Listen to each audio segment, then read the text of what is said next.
Thank you for waiting. I finished checking your adventurer handbook.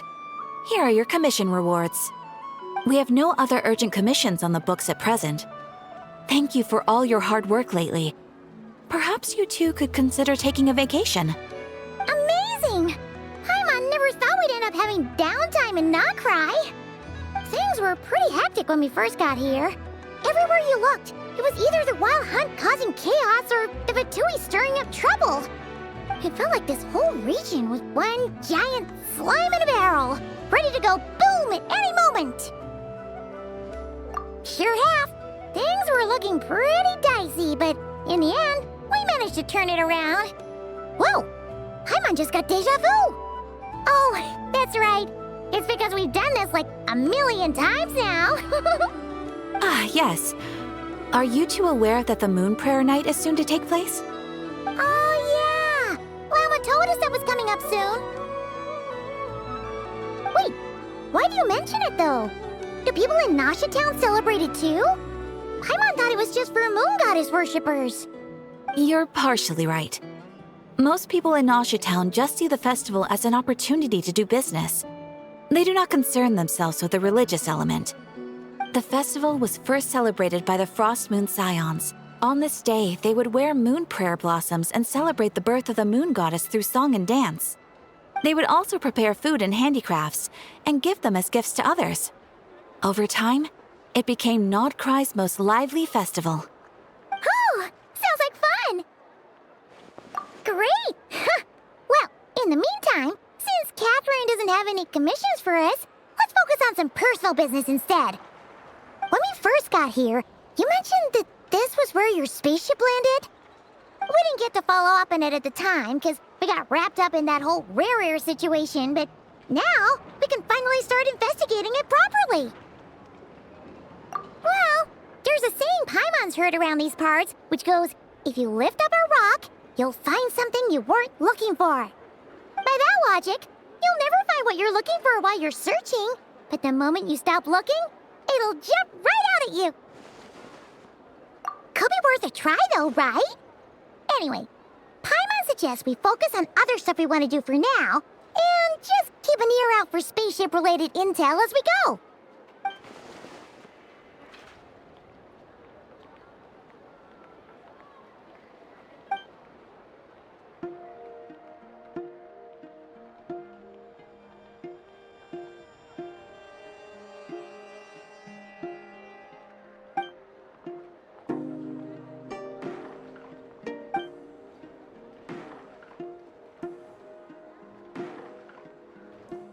What's wrong? You look super serious all of a sudden. Huh? Paimon gets why you'd be concerned about Columbina, but what does the doctor have to do with anything? Oh, that's true. And now that you mention it, we're definitely overdue for a showdown with the Fatui. It is weird that he hasn't shown himself this whole time. What could he be up to? True. Paimon would much rather deal with Marionette anyway. She says the meanest things, but when it comes down to it, she doesn't seem like a bad person. Maybe it's the pressure of being a Fatuse? Especially as a Harbinger. Does she feel like she's gotta act tough to keep up appearances or something? But then, every time we headed out with Rarier, she always wound up having to repair Polonia and her other robots. That's gotta sting. Losing face always hurts more for people who care a lot about their image. She's probably still furious about it. What? Relax, she's not even here. Huh? What's the matter? Oh, nothing. Sorry, we'll be on our way now. Where are we again? Oh yeah, Columbina? Right, yeah, let's go see Columbina.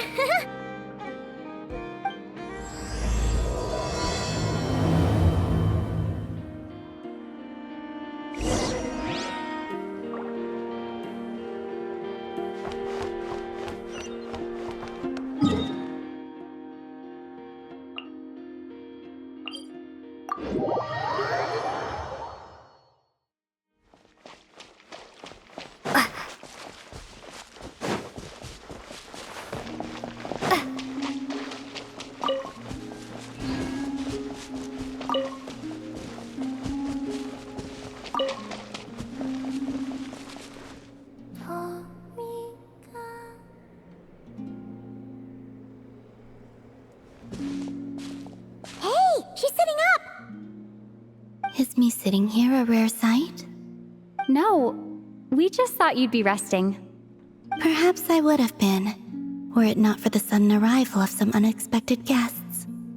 Not that I consider it a disturbance. After all, you are the only ones who are free to enter.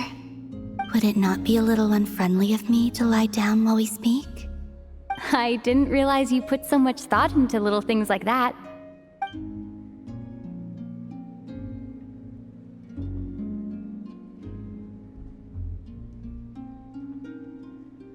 Only sometimes. There have been moments lately where I think about you and your companions. They are warm, mysterious, and cozy memories. Very few of my past memories are anything like that. They say that travelers return home bearing bags full of souvenirs. But my luggage was empty, and I believed it would stay that way. Return home? So, you're still planning on returning to the moon? Yes. This planet continues to reject me, reminding me that I do not belong here. If I remain in Teyvat, there will come a day that I disintegrate. And I don't mean reduced to dust, or turned into food for the flowers. I mean, I will cease to exist entirely. Alright then. Well, we're sure gonna miss you. But it sounds like we'll have to say goodbye. How do you intend to return? The moon prayer night is soon to arrive. On that day, the moon will be closest to Teyvat. The Kuvaki in this land will reach its peak at that time. I merely need to grasp the tide, and with relatively little effort. Oh, Paimon gets it! It'll work like a slingshot! You make it sound like she's gonna get blasted up to the moon. If I did that, I suspect I would crash into the false sky. I will be using a much gentler approach. But I do like the analogy. It's fun. You see? She gets Paimon's sense of humor. In the blink of an eye, the time has come to part ways. It does feel that way, doesn't it?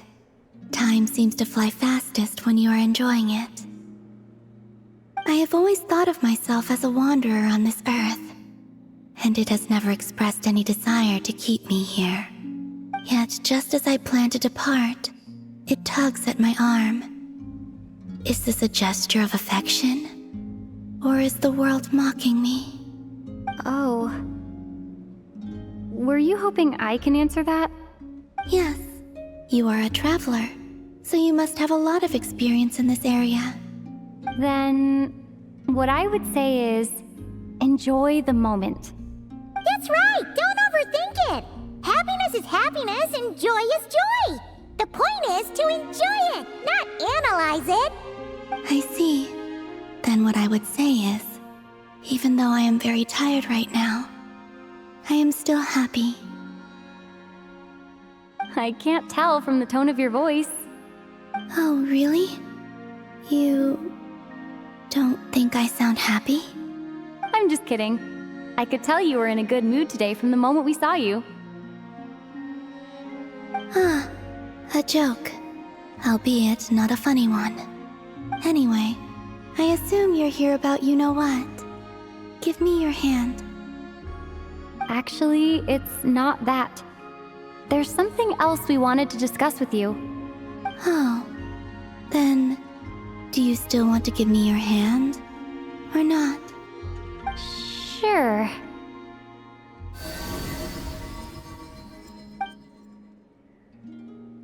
Thank you. So, I've heard that in the moon prayer nights of the past, people here would hold celebrations in the moon goddess's honor. Since you helped so much in our fight against the Rehir of Solnari, I think you deserve a farewell party before you return home. I haven't asked everyone else for their opinions on this yet, but I'd like to invite you to join the upcoming moon prayer night.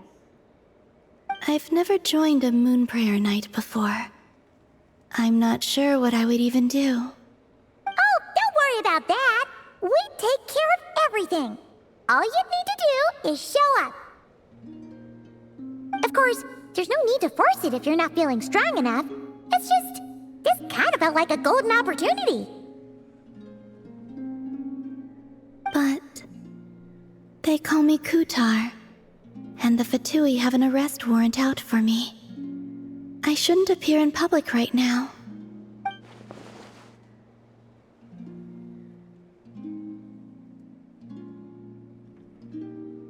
I'll make it work. You have my word. Yeah, we got your back. Well, she does. Paimon's actually not too sure what she's planning. All right, if you're sure. I will not refuse your invitation. I suppose it wouldn't hurt to pack a few more sights from this world into my suitcase before finally learning what my homeland looks like. Oh, if you see Lauma, please tell her that my answer to the question she asked me is neither yes nor no. Rather, it is, there is no need. That was kind of cryptic, but sure. Guess it's between the two of you. We'll pass along the message. Bye for now.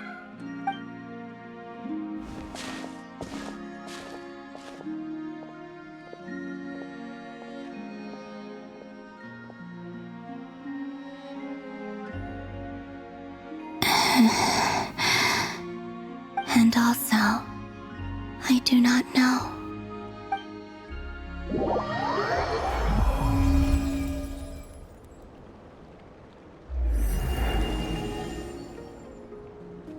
Since she's agreed to join the festival, let's go see who else wants to take part. Lauma's gotta be the person most familiar with the Moon Prayer Night. We should start with her. Also, what exactly is your plan to keep her safe? Not sure yet. I'll figure something out. What? Are you serious? And Paimon even gave you her vote of confidence back there. When did you become so sneaky?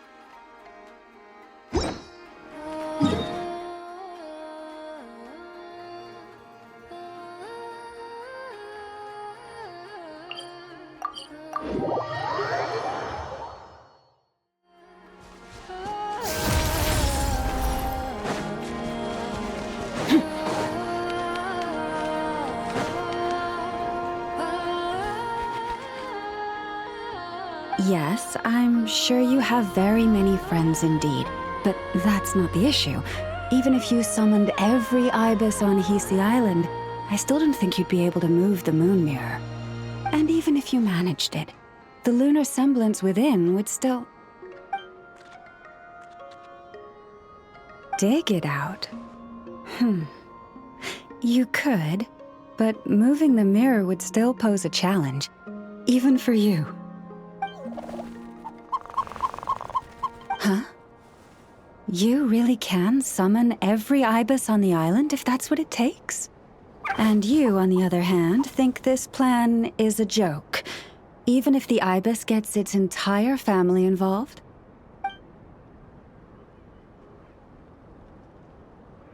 Wow! Things are really kicking off over here.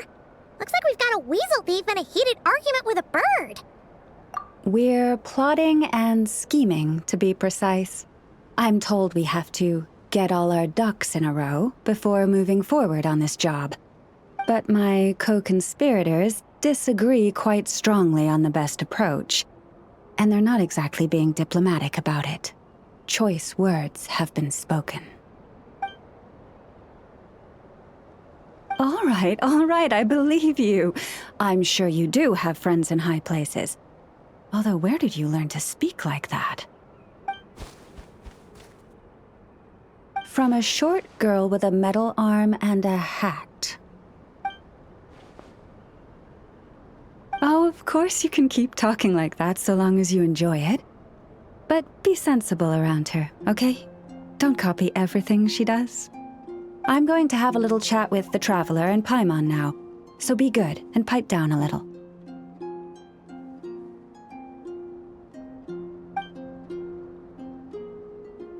Huh, it really did quiet down. Being able to understand animal speak is so cool. Paimon wishes she had that ability. Trust me, Paimon, you would not enjoy it very much at all.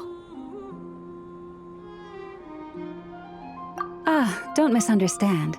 Nothing terrible would happen, and it doesn't drive you insane or anything like that. Although, that being said, I do sometimes find it quite overwhelming.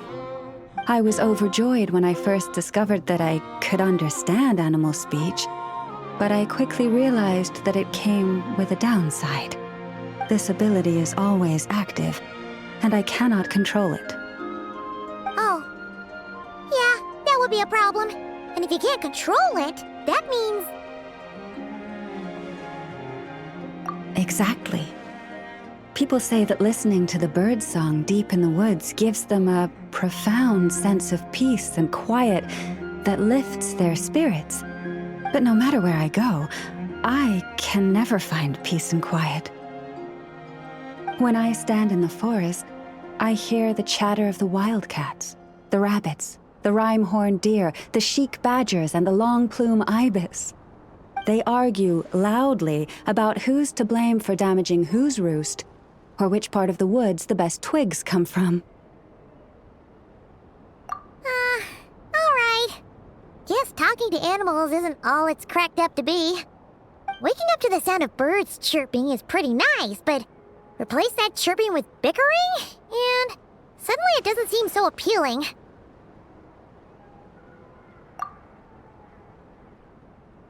As for me, I've lived with it so long that I'm used to it now.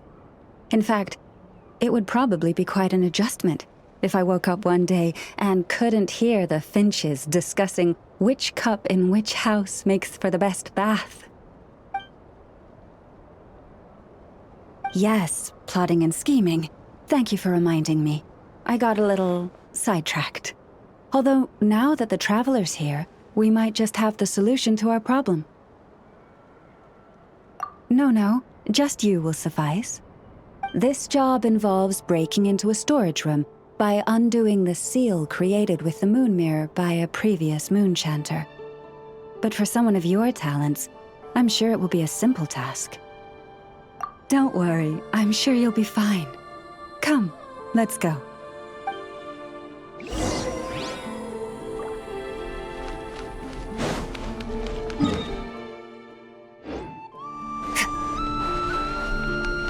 Merciless.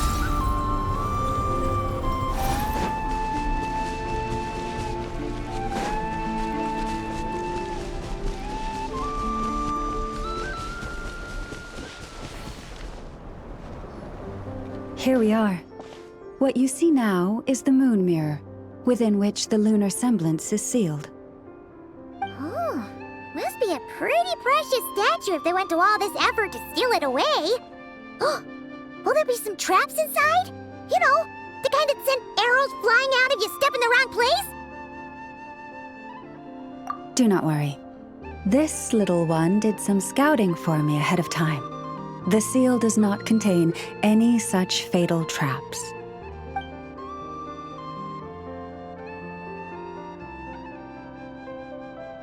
Oh, nice. That's good to know. And yeah, that sounds like a job for a weasel thief. That's true. Each time I ask it for help, I have to pay it one more the next time we meet. Huh, what a thieving little weasel! Oh wait, that tracks. But considering that it's helping you keep watch on the lunar semblance, it might need a name change. How about... Weasel Guardian!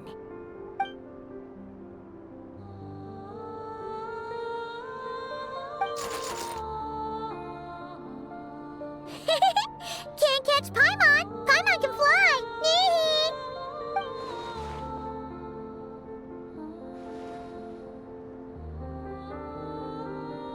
Come on, be nice to our guests.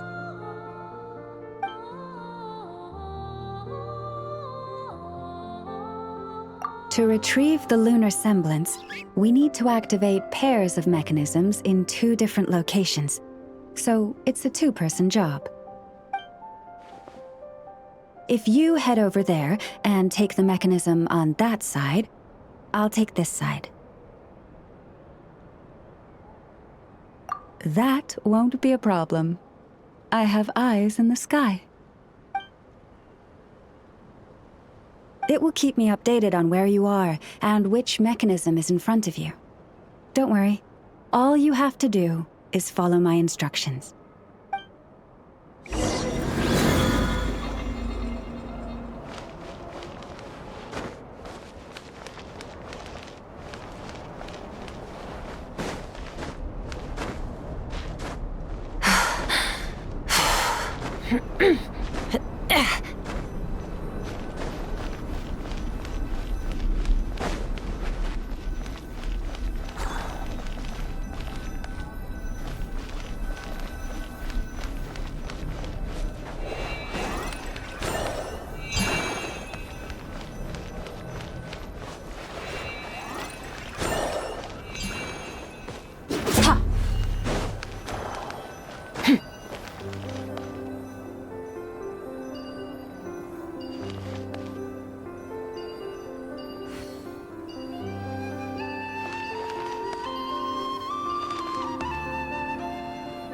Understood. I will retrieve the lunar semblance now.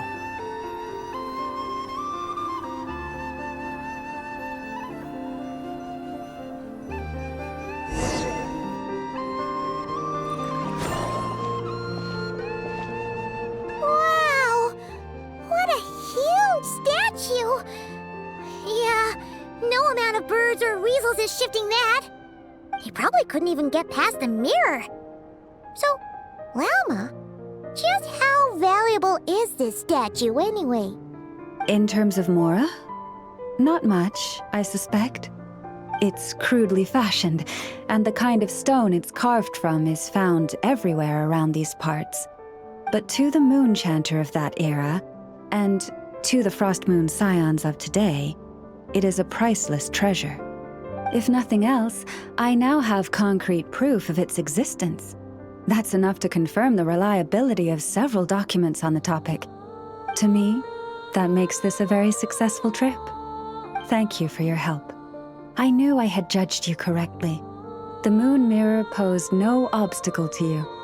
And our little friend here was very impressed with your mechanism operating skills. What is it saying, Lalma? It says that the Traveler is the best treasure hunter it's ever seen. It wishes it could join her on a quest to unlock all the treasure chests in the world.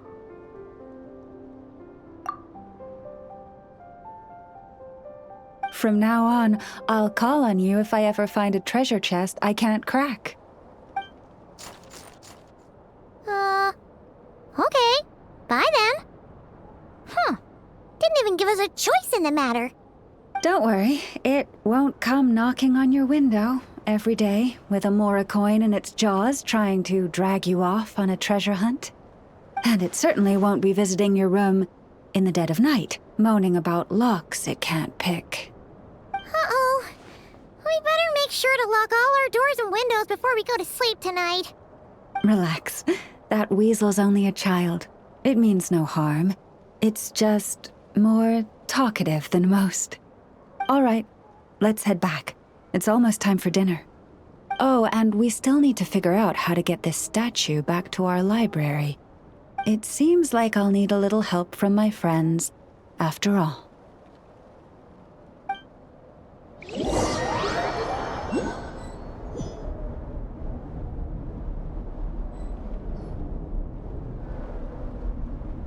Just here will do. Oh, that all went down without much fanfare. Paimon was expecting something exciting to happen once we put it down. Well, it's just a plain old statue. A historical relic. It doesn't hold any kind of mystical power. The real value lies in the stories behind it. My job is to dig those stories up, wherever they might be hiding, verify them, and then share them with the people. Cool. Well, it's a good thing we got it back here in one piece. Indeed. And you two have my thanks for that. Please, take these fruits and quench your thirst. I had the animals gather them in the woods. And after that, forgive me, but I have another request to make of you. I apologize if this is presumptuous of me, but I've seen how well connected you are, and I've heard of your many travels into secret and forgotten places. On your future travels, if you ever come across any texts about the Frost Moon Scions, could I borrow them and make a copy with which to enrich our library? You have my sincere gratitude on behalf of the Frost Moon Scions. Oh boy.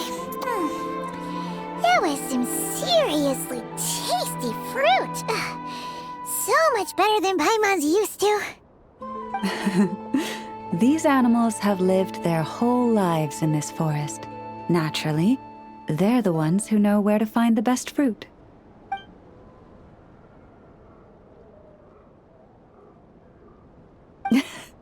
This one says to eat as much as you wish, because it's the top fruit finder in the whole forest. It'll fetch some more right away. Awesome! Thanks so much!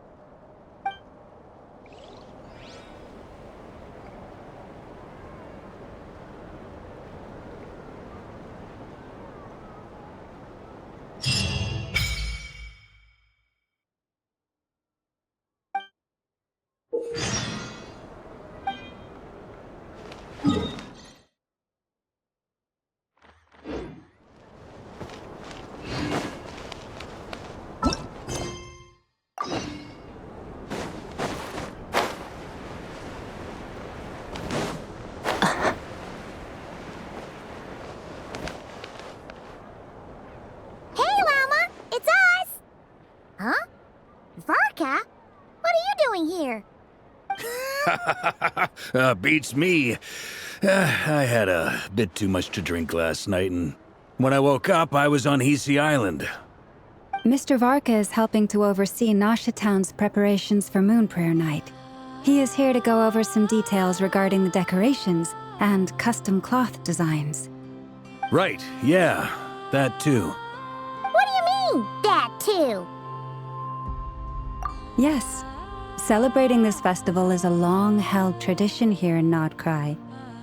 On this day, the crescent moon at the top branches of the verdant crest turns into a full moon, and the moon prayer blossoms bloom with a special radiance. Our people take these to be blessed omens. It's an especially welcome event coming off the back of all that nasty business with Rare. Everyone got put through the ringer recently, and now they're looking to turn their fortunes around. The big shots in town all agree that a big, lively celebration is just what we need to rebuild people's faith in this place. No wonder Catherine said the people weren't so bothered about the religious element. That's right. It's become more of a local custom by this point. The celebrations have little to do with whether the religious stories behind this event are true or not. Even the Frost Moon Scions are eagerly awaiting the coming of Moon Prayer Night, despite now knowing that their past beliefs were founded on a falsehood. That's fair. It's a bit like the lantern ride in Liyue. It's a chance for people to enjoy themselves, not debate the existence of the Adepti. Oh, one other thing! We just went to see Columbina. We went ahead and invited her to take part in the festival this time. Hope it's okay. Wait, so... you mean she agreed to it? Huh. That's quite a surprise. Then, I suppose that she intends to return to the moon on that day. Oh, yeah! It's kind of a complicated process, but basically, it's like a slingshot. I understand. In truth, I had a feeling that she might make such a decision. Well, if Kuthar has decided to participate in the festival, We should prepare accordingly. Yeah, exactly. She was saying how it could be risky for her to show her face in public. We were wondering if there was any way we could hide her. Unfortunately, the people who carved the statues did an excellent job of capturing her likeness. It will be very challenging to hide a goddess whose face everyone is so familiar with. Darn! We may have bitten off more than we can chew here. Nah, don't sweat the small stuff. We can handle that. Huh? Are you saying you have a plan? Not as such, no, but the most important thing with a festival is to keep the mood light and your spirits up. You can't go preparing for a festival with those long faces. You'll never convince anyone to enjoy themselves. The Mondstatter spirit is strong with this one. As it happens, I agree with Mr. Varka. Let's start by making our appreciation for Kutar the beating heart of the festive atmosphere. And who knows? Once we get the ball rolling, perhaps everything will just fall into place. Hey! Did you catch that? Llama said the thing! Or close enough, at least.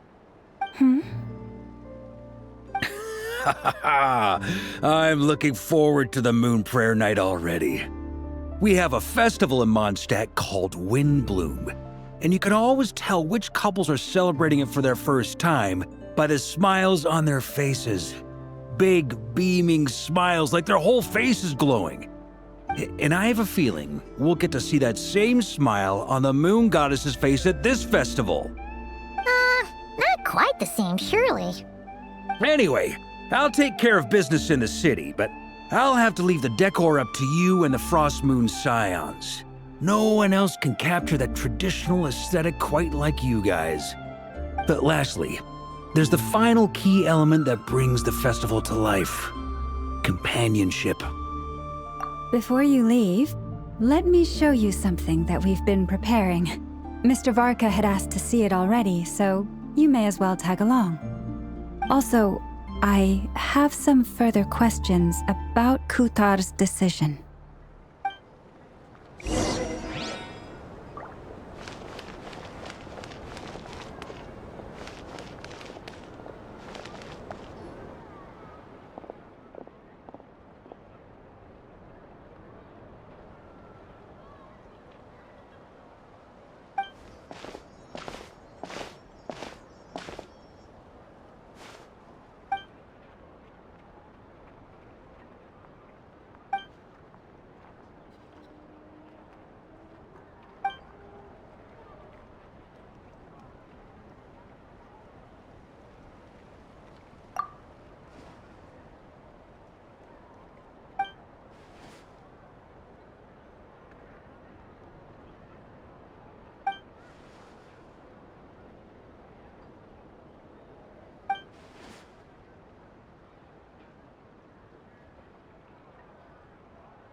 Huh, what's this? They sure look like they're having fun. I believe so. Kuhenki seem very skilled at playing drums like these, although I'm not sure where they learned it from. Maybe it's an innate talent? In their eyes, they're probably just playing with toys.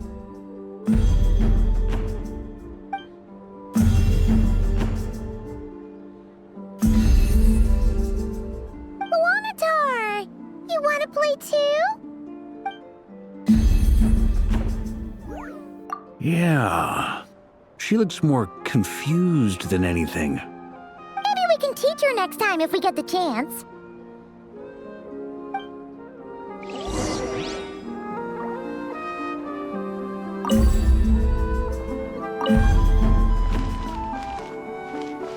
What are these floaty things? Moon veils. We hang them from buildings in the city during the festival. When you look at the sky through them, it creates a lovely misty effect.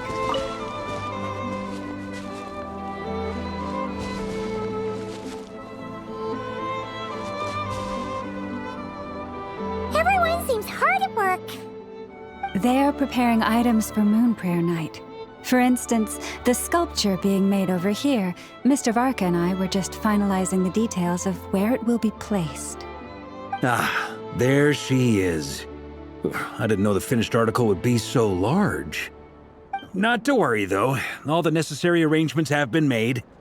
Just let me know once it's ready, and I'll get some people to ship it over. You have my thanks. And over here, we are preparing a very traditional confection. Oh, look at all these colors! It looks great! Can Paimon try one? Of course. I have a feeling you'll like it a lot. You bet! Sweets and treats are Paimon's favorite. If you included those in the Feast of the Moon, I bet Paimon would have joined the Frost Moon Scions by now. There will also be verdant crests like this present in Nasha Town during the festival. The timing of Moon Prayer Night is not completely set in advance.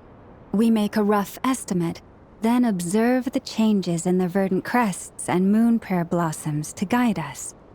As such, the wait itself is a fun feature of this particular festival.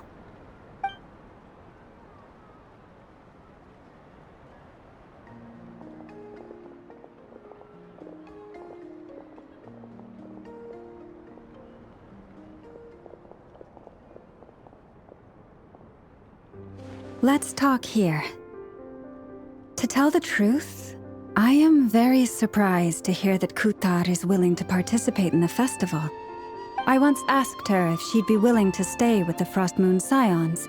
I could introduce her to everyone, and we could be a family to one another. She did not answer, but she has not appeared here since. I took this to mean her answer was no, but if that were the case, she would not have accepted this invitation.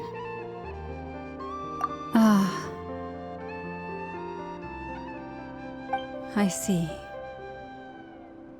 Maybe she is right. Maybe the Frost Moon Scions of today no longer need a moon goddess. But my wish was not for her to come here and be worshipped as a deity. I simply wanted to offer her a place to stay. I'm sure she believes that showing herself here might invite Fatui intervention, and as such, she does not wish to cause us trouble. But what really pains me about all this is that this is her birthplace. She ought to belong here, yet no one has been able to grant her shelter. I think I'm qualified to weigh in here. When someone's about to depart on a long trip, what they need is blessings, not burdens. We should wish her the best, not make the journey harder than it already is. Anyway, she's agreed to attend, hasn't she? All we need to do is simply respect her decision. I see your point. Yes, she will soon depart after all. Our job is to leave her with some happy memories. Besides, who's to say her journey to the moon is a one-way trip? It's not like she can't come back and visit if she wants, right? Paimon agrees wholeheartedly. Festivals are all about having fun, so let's keep it simple. All right, I'm gonna head back to Nausea Town soon. Want to come with? I'm guessing you have some other folks to visit there. Sure thing, let's go! Bye for now, Wilma! Thank you all. Goodbye.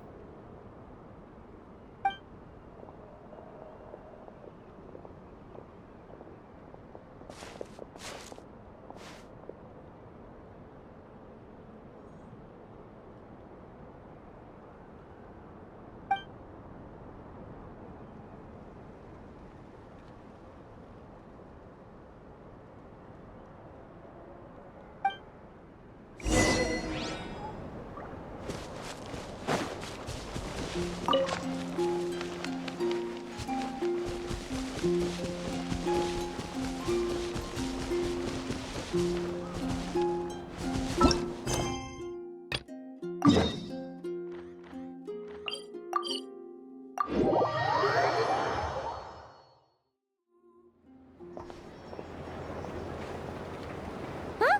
Hey, over there! It's Durin and Albedo with Flints! What could they be chatting about?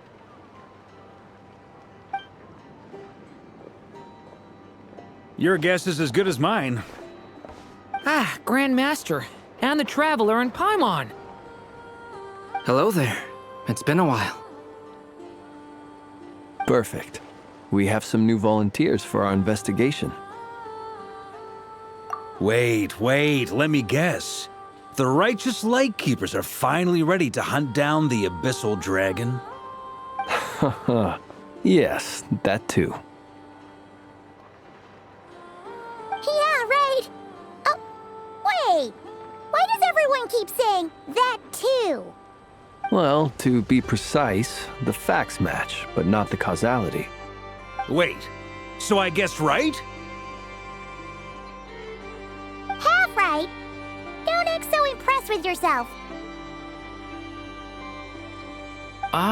Maybe I can explain. We ran into Mr. Flint's north of Nausea Town. At that time, we just noticed a few abyssal creatures out in the wild, but the strange thing was, I didn't detect any traces of abyssal energy on them at all. On closer inspection, we realized that they were not real monsters, but something akin to reflections in the water, or perhaps a mirage. Huh? What do you mean? Like, you could see them but not touch them? Exactly. It was very peculiar. They roared and tried to attack us, but we could not make any physical contact with them. I think I've heard of things like that happening in Nocturne before, but I don't know much about it. Yes, it's a known phenomenon. Mirage-like illusions tend to appear in Nocturne in the run-up to Moonprayer Night. From a distance, they appear quite real.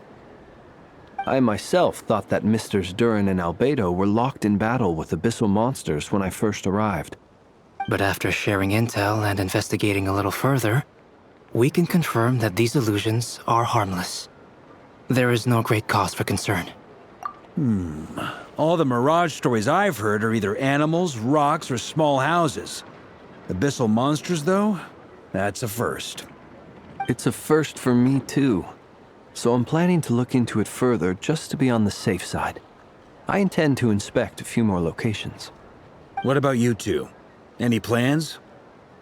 Alice contacted me a few days ago. She'd like me and Durin to assist her with an experiment.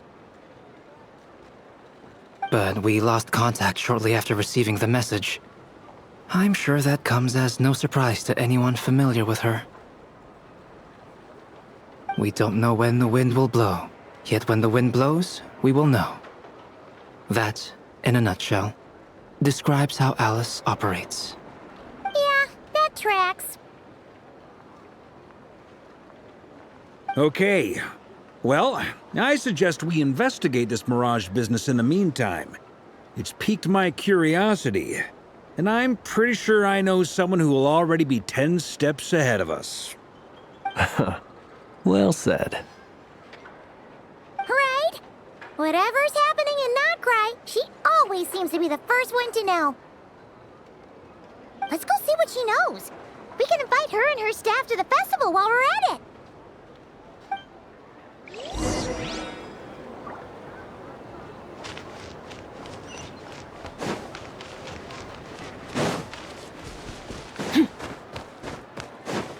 Fearless.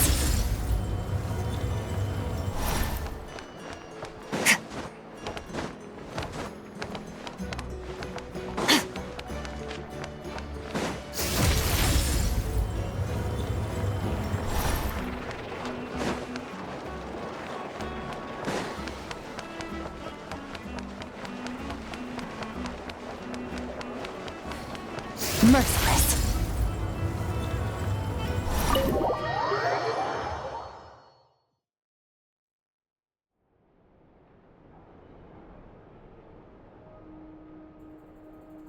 You're right, I have noticed.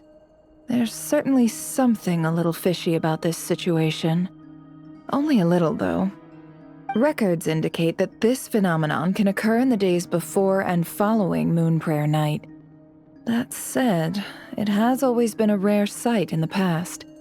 The odds of encountering these phantoms are similar to looking up in the night sky, happening to see a shooting star, and managing to make a wish before it disappears. But this time, either everyone's getting lucky, or they're appearing far more frequently than usual. Yehoda's out gathering intel as we speak. In the meantime, let me check off some points of interest. First, the Abyss. The ones we saw seem to be abyssal monsters. Indeed. But we have identified one location where many more of them have made an appearance. And not just monsters, but human phantoms too. Given the scale and nature of the phantoms, it's almost as if someone's last memories are coming to life. Or perhaps the memories of multiple people. Oh. So you mean the phantom monsters are hunting down the phantom humans? Exactly. The phantoms can interact with each other, but we have no means of intervening. In addition, some of the human phantoms would seem to be from the very distant past. This is clear both from the clothing they wear and the stories they tell. They claim to be from Hyperborea, a name which I've heard from Lauma before. If this is true, it means they must be from 6,000 years ago. Did Paimon hear that right? 6,000 years?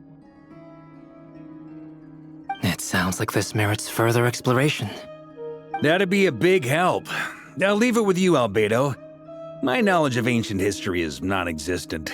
I used to doze off every time the pre-Knights of Favonius era came up in class. It's quite a miracle that you were able to understand these phantoms' speech, given how long ago they lived. I suppose you're right. But I'll leave the archaeologists to ruminate over that conundrum.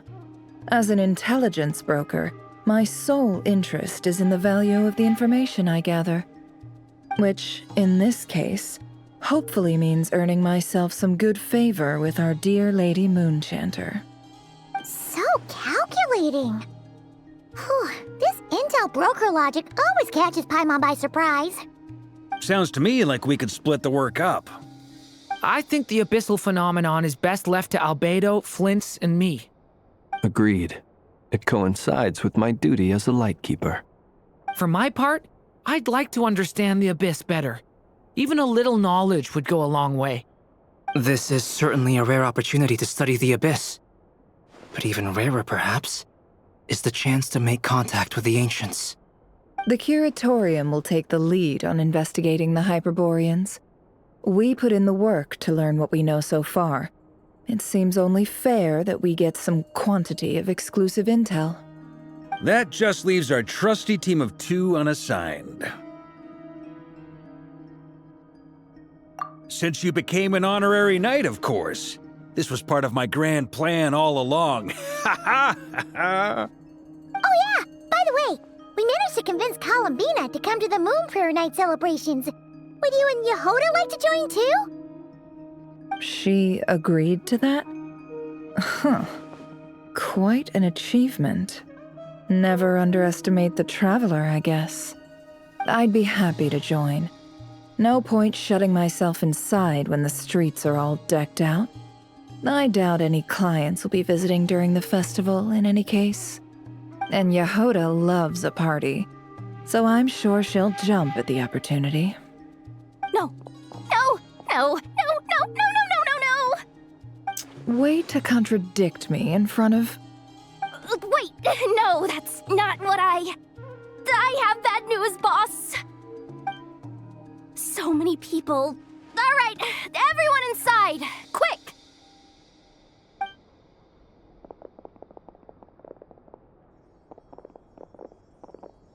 This is gonna sound crazy, but hear me out. I saw one of those phantoms at Star Sand Shoal, and it was some sort of flying ship. Like a spaceship? That's gotta be the one you came to Tibet in. You said you saw the same thing through the moon marrow, right? Huh? You already know about it? Ugh, I thought I was gonna blow people's minds. Turns out I'm the last to find out. Wait, back up. You came here in a spaceship? Now my mind is blown! What's it like on the inside? Was it like flying through space? I want to know everything! Yep, exactly. Huge discovery. You're the best. Second best intel broker in the world. After your boss, of course. Wow. Really? Well, I don't know if I'm all that, but... I guess that decides where we're heading next. Come on, don't look at me like that. I know the spaceship doesn't have anything to do with me, but you don't want to leave me as the only one twiddling my thumbs, do you? Please? Fair enough. You can tag along. In that case, let's meet back here to discuss our findings once we're done. I wish everyone a productive investigation. You too.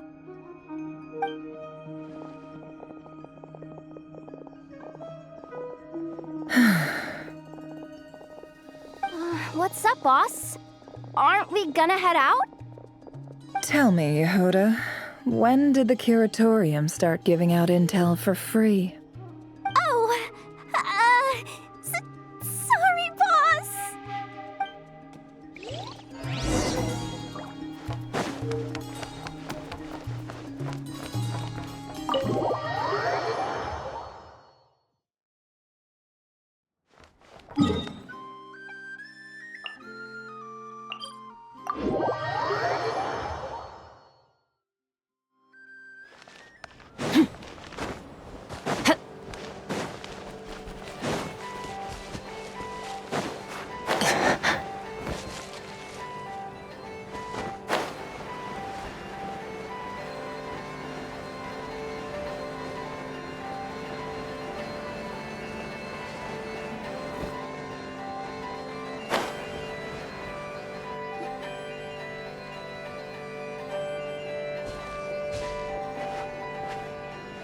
What do you know? Yehoda was right on the money.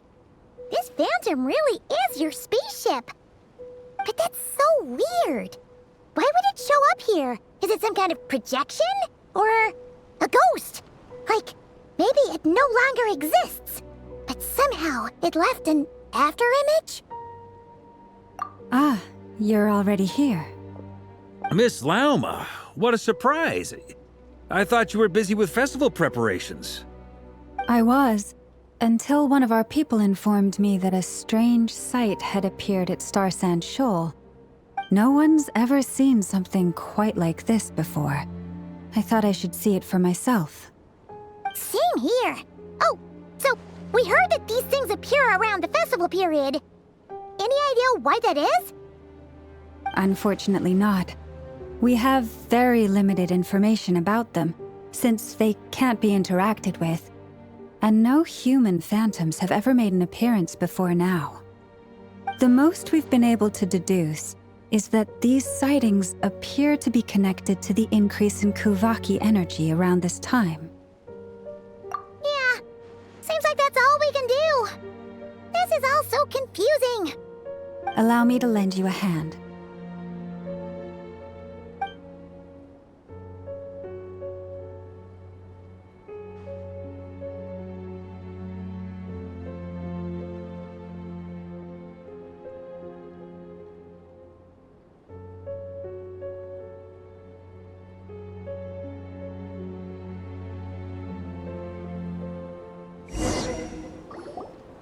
Everyone, our friend here should be able to provide us with some information.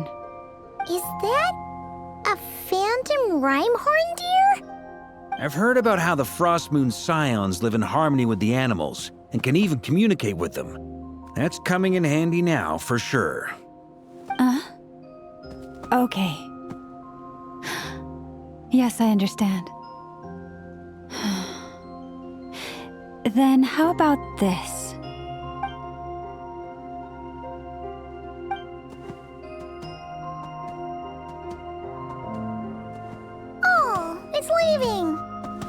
It appears to share our curiosity about this giant spaceship, so I asked it if it wouldn't mind investigating along with some friends. In return, I told it about some nearby spots where the wild fruit grows abundantly. We may live in a different era from these phantoms, but I trust that the terrain, climate, and ecology here are more resistant to the effects of time than some things are. Let's give them a moment and hope for the best.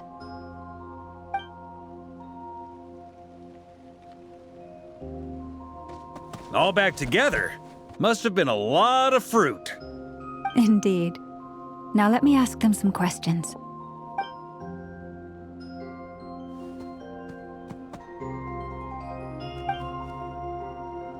It did find a lot of wild fruit, enough for them to feast for a long while.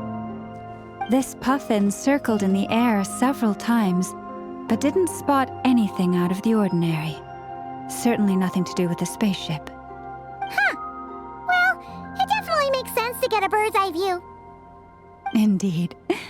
Other than that, I was also thinking that the world these phantoms see is also different from ours. Oh, I get what you mean. The wild fruit exist in both times and spaces, but there might also be things that only exist in that space-time, which we can't see. Good point. Great thinking, Lauma. Blunthorn rhinos can use kuvaki to shift great rocks, but this one says it couldn't get that ship to budge by even an inch. The sniffer mole tried too, but despite being a skilled digger, it could not get through. They say that the spaceship looks robust and undamaged. It seems completely impervious to any and all attacks. Whatever lies within is well defended from harm. So, just like us humans, there was nothing they could do about this spaceship either. Yes. Still, they deserve our thanks. We are grateful for all your efforts, dear friends. Now go and enjoy your feast. I've noticed some other human phantoms gathered nearby. Come on, let's go talk to them.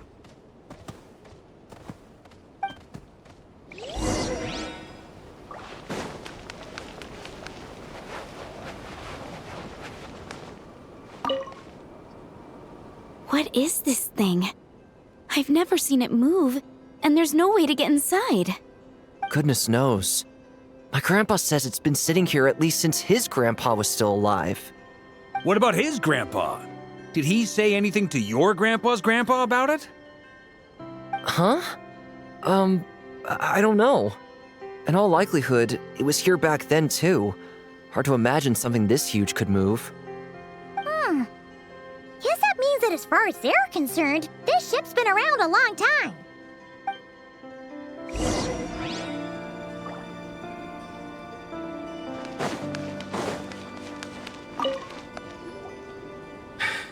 Come on, brothers.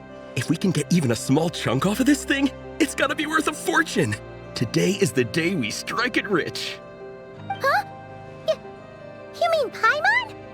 Yes, brother, I shall join you. Let's make our fortune. We should go with them. What the? This thing is crazy tough. I can't even scratch it. What's it made of? Sorry, brother. Looks like we'll have to seek our fortunes elsewhere. Enjoying yourself? I was just seeing if I could influence this phantom's perception by playing. But nope, no dice.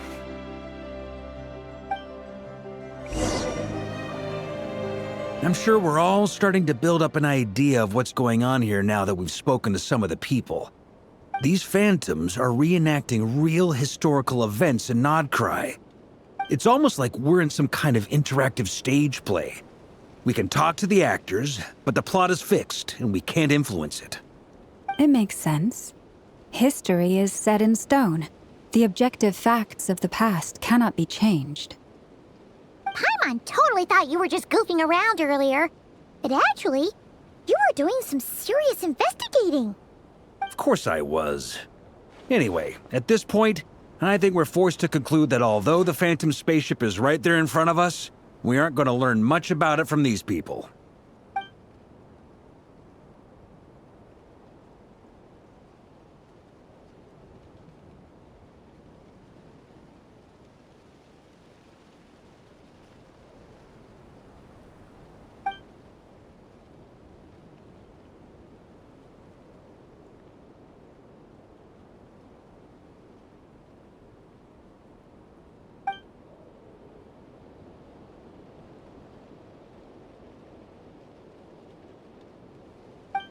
Don't be discouraged.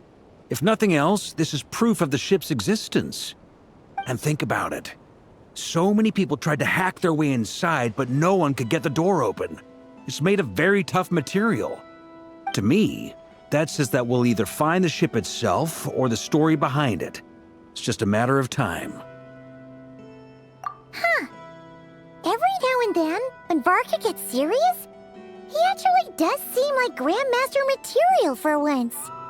I wonder how the others are doing. Let's head back for now. Sounds good. Also, drinks are on me if Team Knights of Favonius is the first to finish. Wait, we have a team name now? Am I in Team Knights of Favonius as well? You're very welcome to join. We've even got a cathedral ready for you. Isn't that technically blasphemy? You wouldn't dare make a joke like that if Barbados was in earshot. Nah, I'm sure Barbados doesn't mind a little harmless blasphemy once in a while.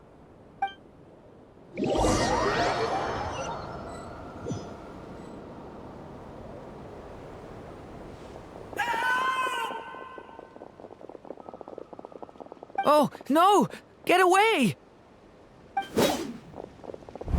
Oh.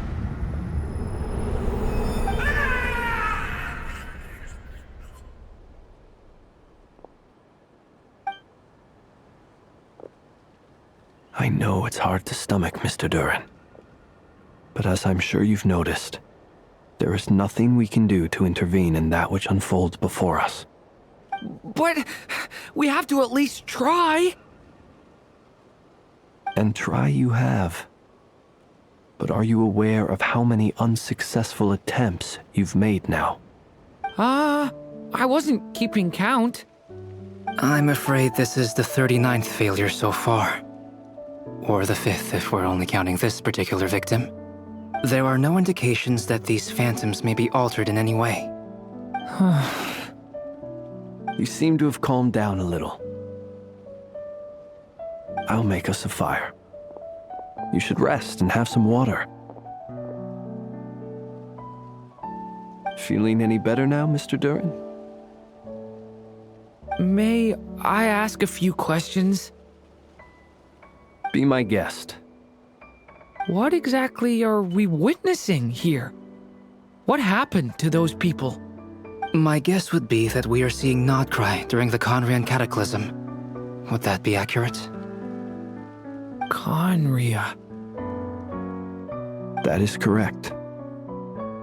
As you know, once the Abyss senses even the tiniest crack, it floods in and spreads like wildfire. There was a time in the distant past when it permeated all of Nodcry, causing immeasurable harm. The people paid a terrible price to heal this land. Then 500 years ago, the whole of Tevat suffered an abyssal disaster. Once more, Nocturne was dealt a devastating blow. I see. In the face of the abyssal onslaught, all were like grains of sand tossed around by a tidal wave. Be they human, fae, or god. The moment you witnessed is but one drop in a whole ocean of catastrophe. All right. I guess that answers my second question, too.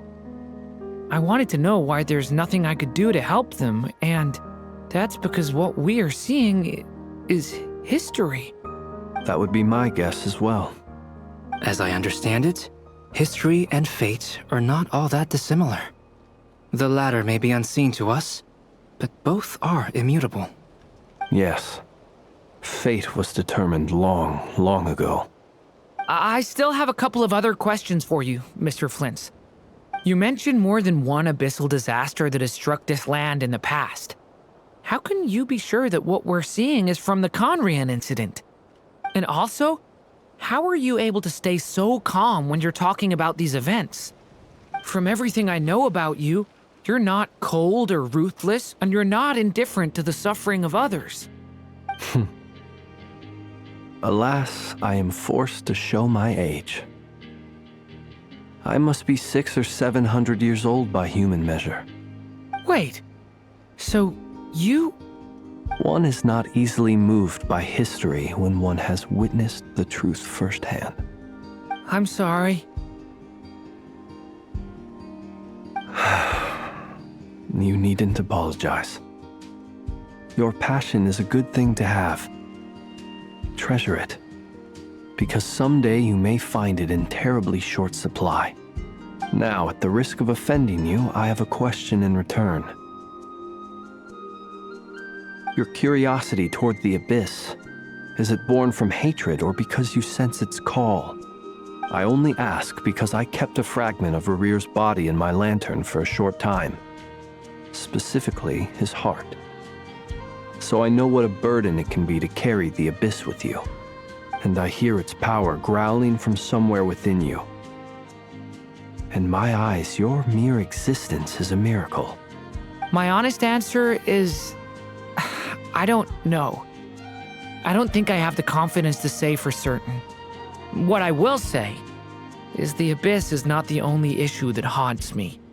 Even before I became who I am today, the question dogged me constantly. Should I even exist at all? My doubts remain unresolved. But when we fought Rarir, something became a little clearer to me. Sometimes it is the darkness within us that allows us to achieve the impossible. I certainly got the sense from your 39 attempts that you were trying to achieve the impossible. It sounds like you've resolved to see the truth for yourself. Absolutely.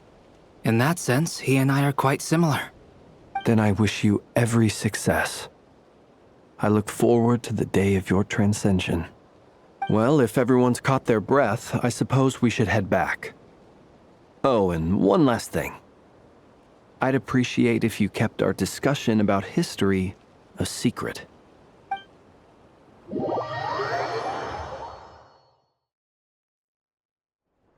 Incredibly, our separate investigations led us all to the same conclusion.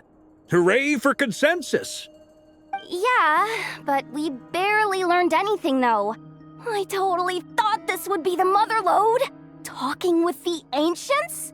I mean, come on! But nope, all we got was useless snippets of conversation. And all this stuff about moons and hyperopia. What a load of baloney. Seems like people back then had a few screws loose. I understand your frustration. We found the same issue. Each phantom only showed a very brief moment in time. There isn't much value to be found in these miscellaneous fragments of a civilization's history, no matter how glorious it may have been. If there's a silver lining, it's that these phantoms are harmless to the present reality. They shouldn't get in the way of the festivities. Paimon agrees. And not just because it's the first thing she understood in this whole conversation. You look disappointed, Nefer. Is something the matter? What do you think? We all worked our tails off, but the only one to gain anything from it was you, Lady Moonjanter. Well, please do share the Hyperborean records with me. I will gladly inscribe them in our people's documents. Oh, duh! Yeah!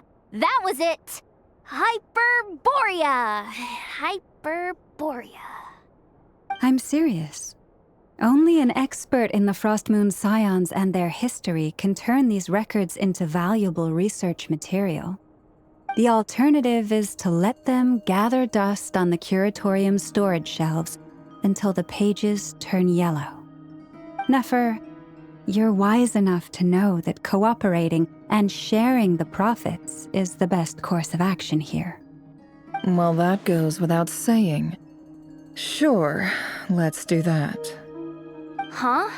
But didn't you say we aren't supposed to give out intel for free? Sorry. Shutting up. Now is not a good time to push Nefer's buttons. Anyway, back to Moon Prayer Night. I'm thinking that we should prepare something a little special, aside from the usual decorations and so on. You mean a parting gift? Can't go wrong with food. Although, does food go bad on the moon? Perhaps a lantern would be a better choice. It might be dark up there. It could prove difficult to light a lantern on the moon. Magical stones might serve that purpose better. What about a clockwork mecha model from Fontaine? I've got a whole bunch at home. I use them for fighting practice in my free time. None of these sound like things she would be even remotely interested in. But we don't interact with her enough to know what she likes. Yeah. It would really save us the guesswork if someone could find out what she's into. Wait, what the? Traveler? They're all looking at you. Great! Haha, problem solved. Now, I need to stop by Dory's. Gonna need her help sourcing a bunch of stuff for the festival. Then let's leave it there for now. We all have our own business to attend to.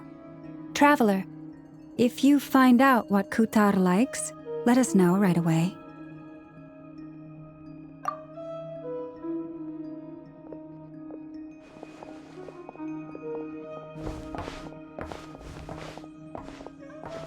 Is something the matter? I'm fine. It's just... I'm still feeling a little rattled after witnessing the horrors of the Abyss. But it's okay. This is something I have to work through. I'll be all right. Thanks for your concern. Well, don't put too much pressure on yourself. If you ever feel like something's wrong, physically or mentally, we're here to talk. Come on. Stop treating me like a kid.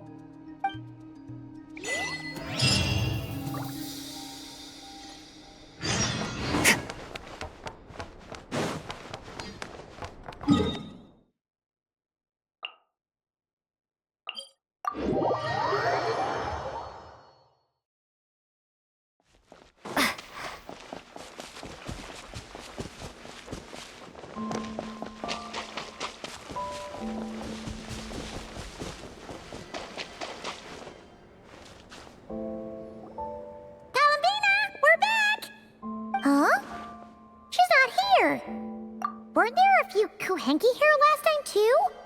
Where did they all go? Walkies? For Kuhenki? You're not pets, you know. Oh, well. Looks like we just came at a bad time. Let's try again tomorrow. There's still a few days until Moon Prayer Night, so we're in no rush. Besides, she needs time to rest anyway.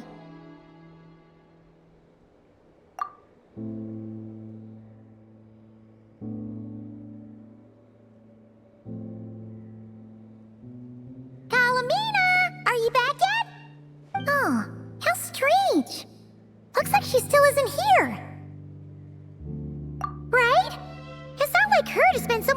outside. Especially since she's worried about attracting unwanted attention. What about Luonatar? Luonatar, you there? Hey! Do you know where Columbina went? Sorry, didn't understand. But if you know where she is, could you take us to her? Yeah, that's even stranger. What about him? Oh, that's not good news. They change color when Columbina gets weaker, right? And they look super pale right now. Good idea. She might know what's happening.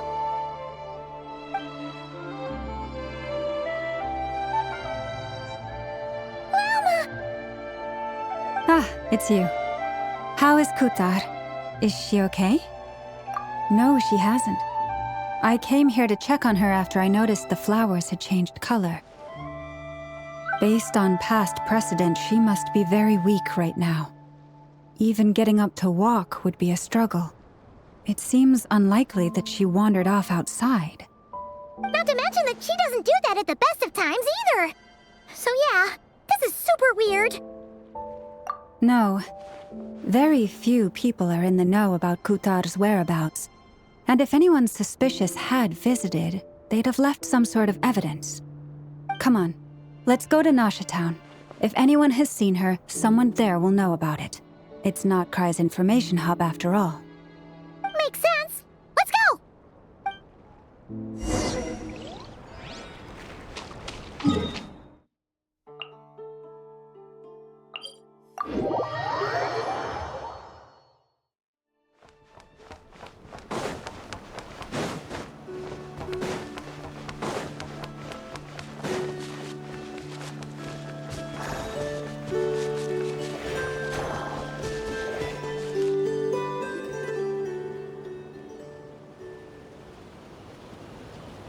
Moment.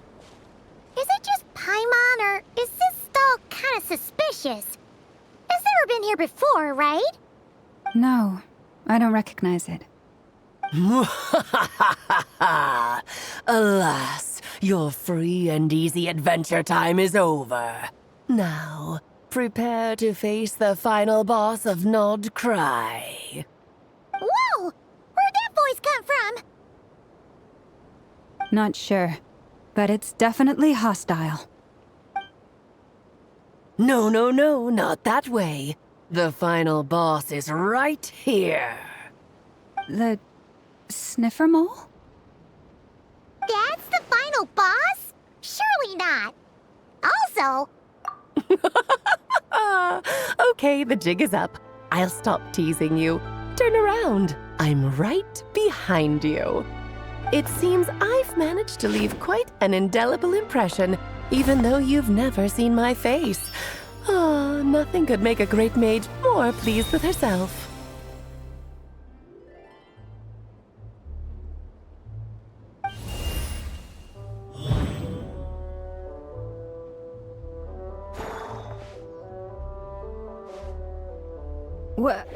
What is going on?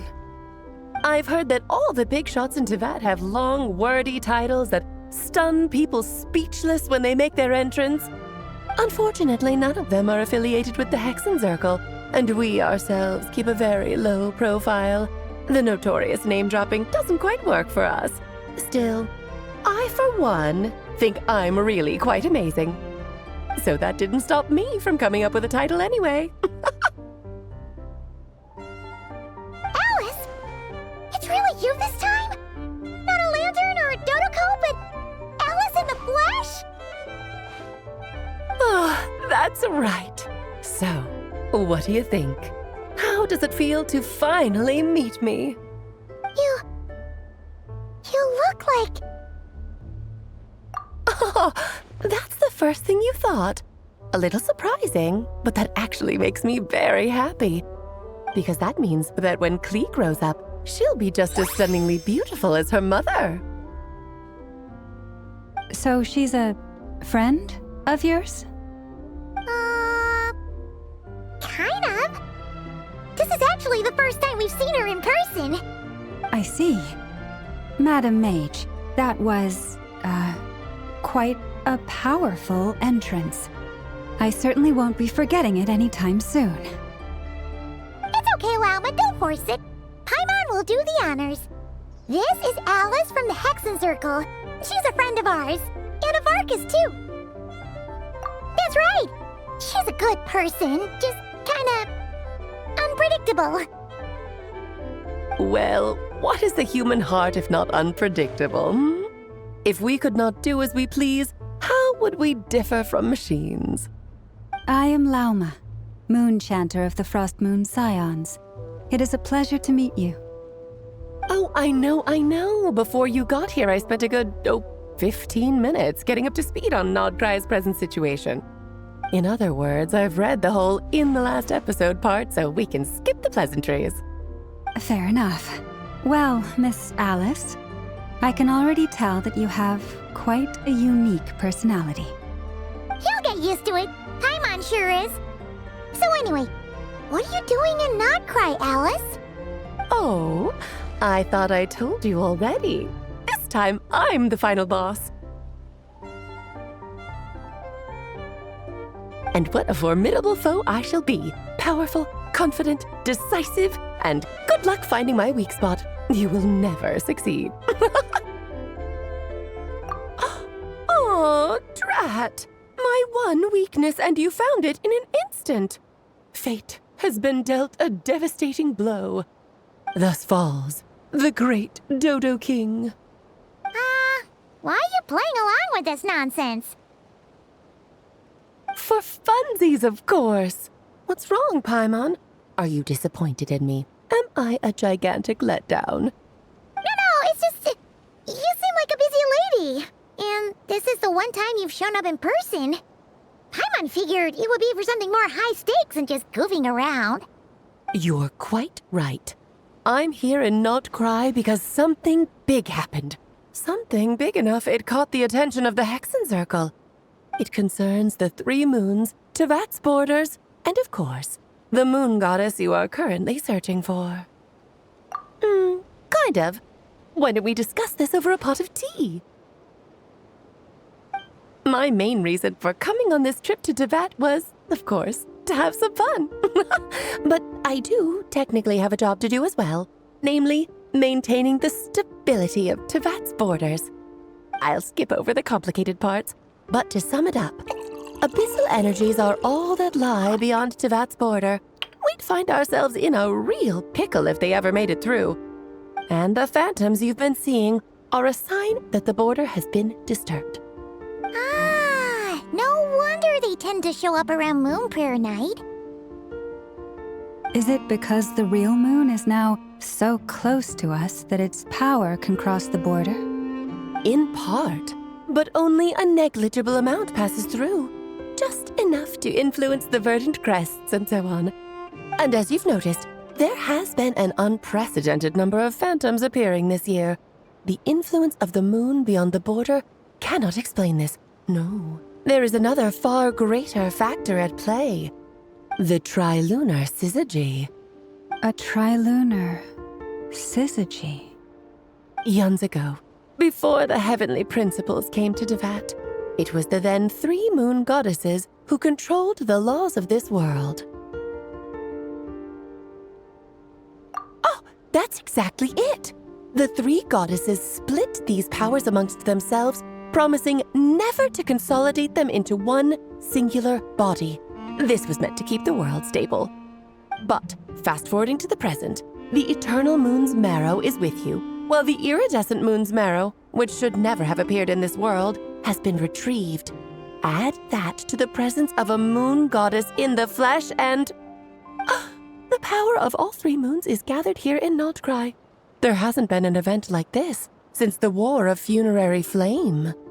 And it's having a noticeable effect on Tevat's borders. Because I wish to give my darling daughter a peaceful, sunny environment to grow up in. Is that a good enough reason? Kinda sounds like you're dodging the question, but it does make sense.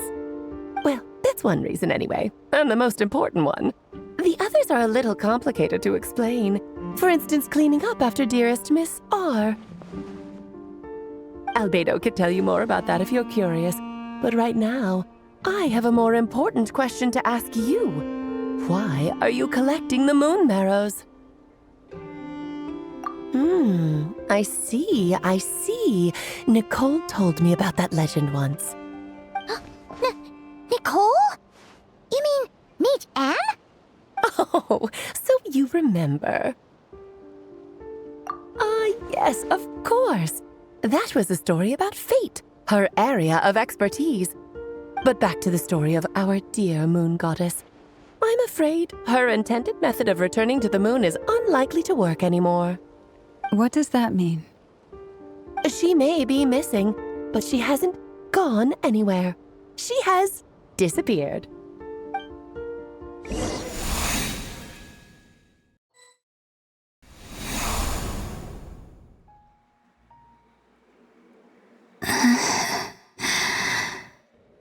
My body is so heavy.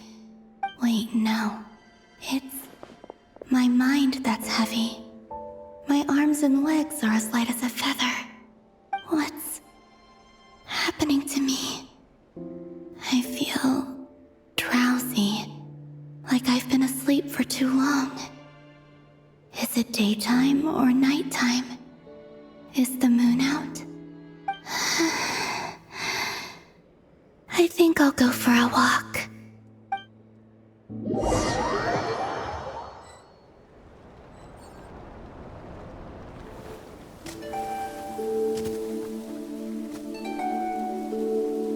Are you out for a walk too?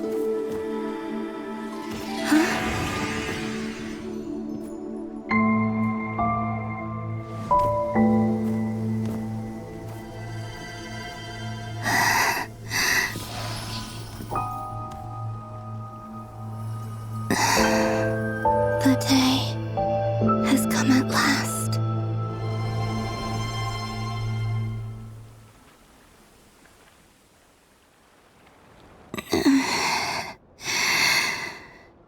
Have I grown so weak that I can't even sustain my physical form? But Moon Prayer Night is nearly here. I was so close to returning home. Death is near. Is this how it ends for me?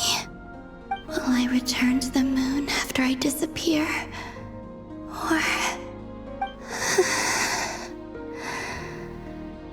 I don't want it to end like this. So far, at least, I still exist. Even if not physically, I can still feel. But as my power wanes, I'm sure that too will fade.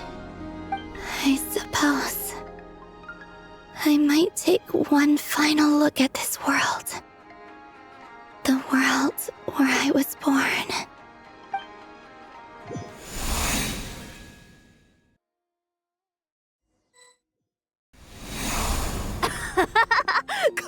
Come on!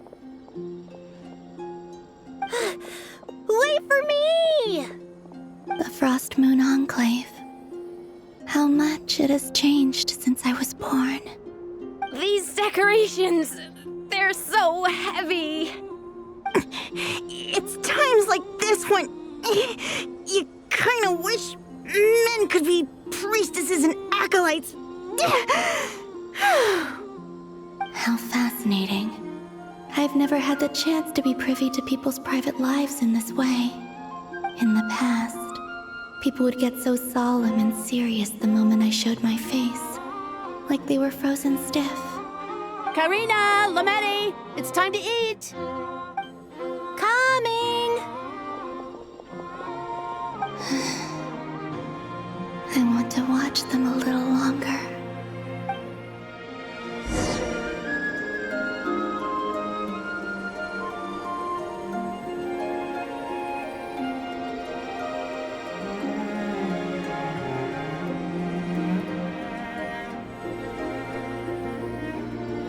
So just fill these balloons with air, right? Try a couple now to test things out. The rest can wait till Moon Prayer Night. Think fast. Rita! Teasing an acolyte of the Frost Moon Scions? Surely that's a punishable offense. Take this!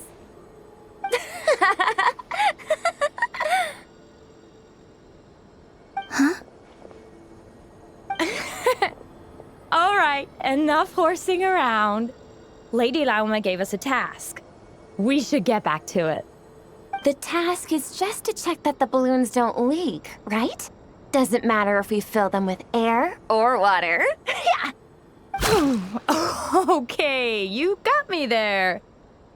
And you got me there. But still, we can't use all the balloons before the festival even starts. We won't use all of them. And as long as Lady Lauma's trusted acolyte doesn't snitch, this can stay as a little secret between friends. A couple more can't do any harm, right? Oh, you menace. Then, think fast!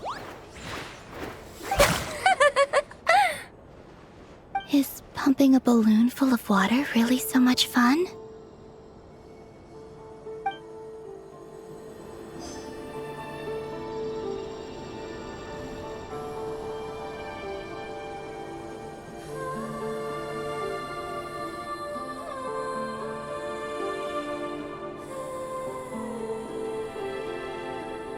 I'm sure you're both tired from playing all day. Come on, eat up. A plain, humble meal. That has always been the way of the Frost Moon Scions. Huh? How come Lametti got a midsummer berry dessert? Oh, I always get Lockaberry. I don't mind sharing. You can have a bite of mine if I get to have a bite of yours. They're sharing food? I've never shared food with anyone before. Even at the Harbinger tea parties, everyone just ate off their own plate. And when I couldn't finish my food offerings from the Frost Moon Scions, they'd leave the leftovers out under the moonlight for the animals to claim. Hey! That was 2 bites! Oh, then you can have another bite of mine. Oh, you too. Oh, don't fret now. Here, have some of Granny's too. So this is what it means to be family.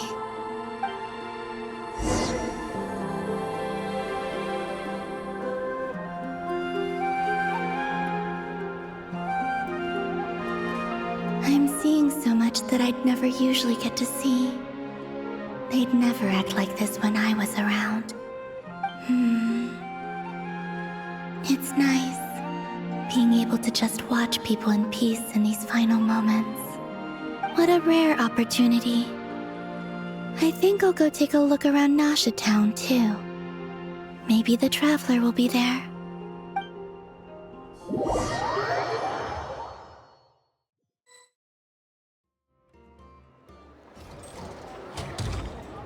After the War of Funerary Flame, the Moon Goddesses were no longer recognized by Teyvat.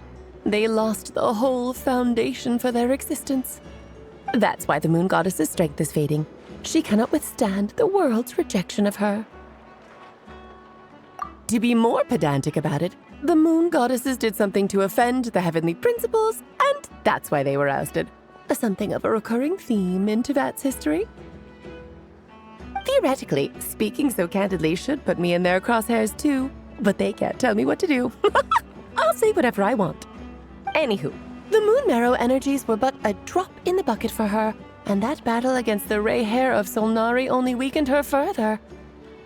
Fortunately, it happened close enough to Moon Prayer Night when the Kuvaki concentration here is high. That's the only reason she managed to survive this long. What do you mean, fortunately? You said she disappeared. We're too late. Oh, what a headache. I thought this was all common knowledge. I guess I have some more explaining to do. Okay, buckle up. It's time for another lecture.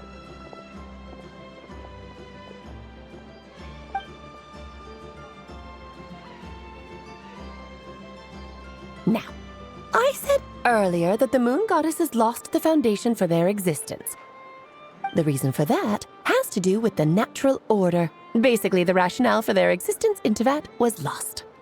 The same logic applies to the present moon goddess, too. Consider her existence so far.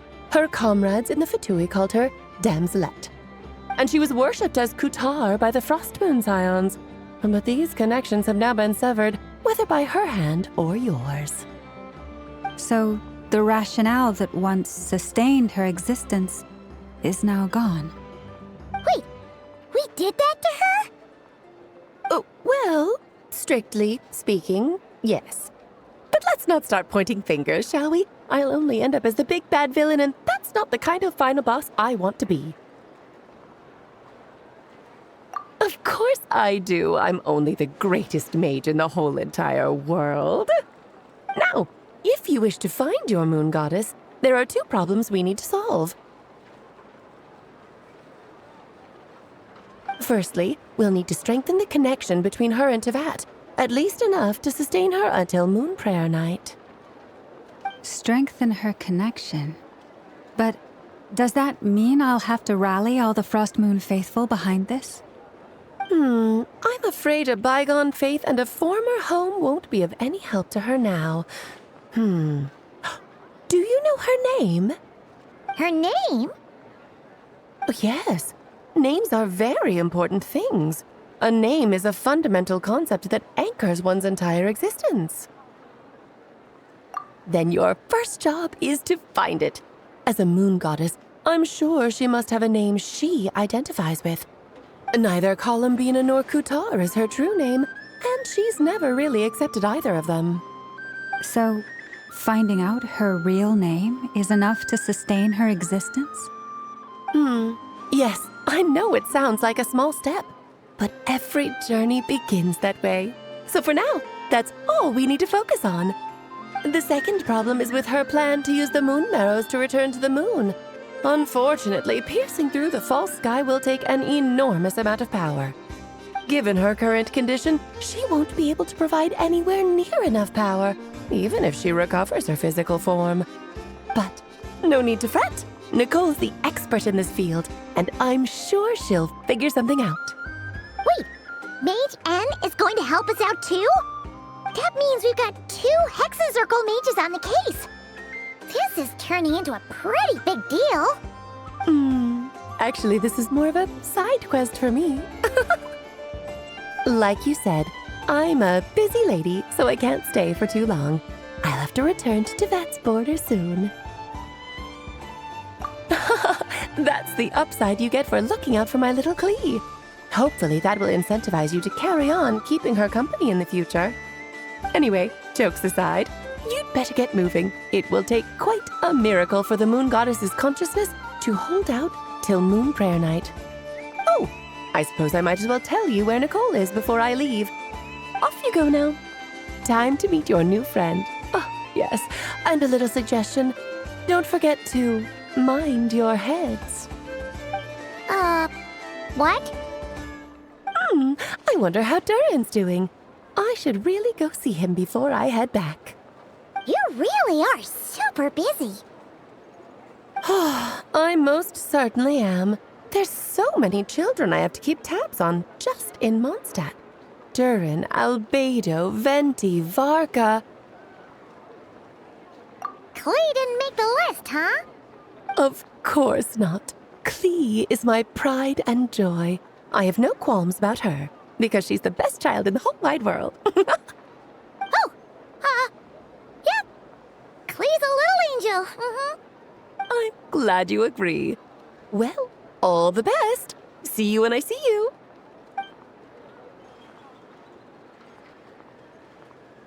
She left in a hurry. Yeah, she didn't pack up her stall. Should we handle it for her? I must say, I'm now very curious about her daughter. Klee, wasn't it? What's she like? That's a long story. Come on, we'll fill you in as we go.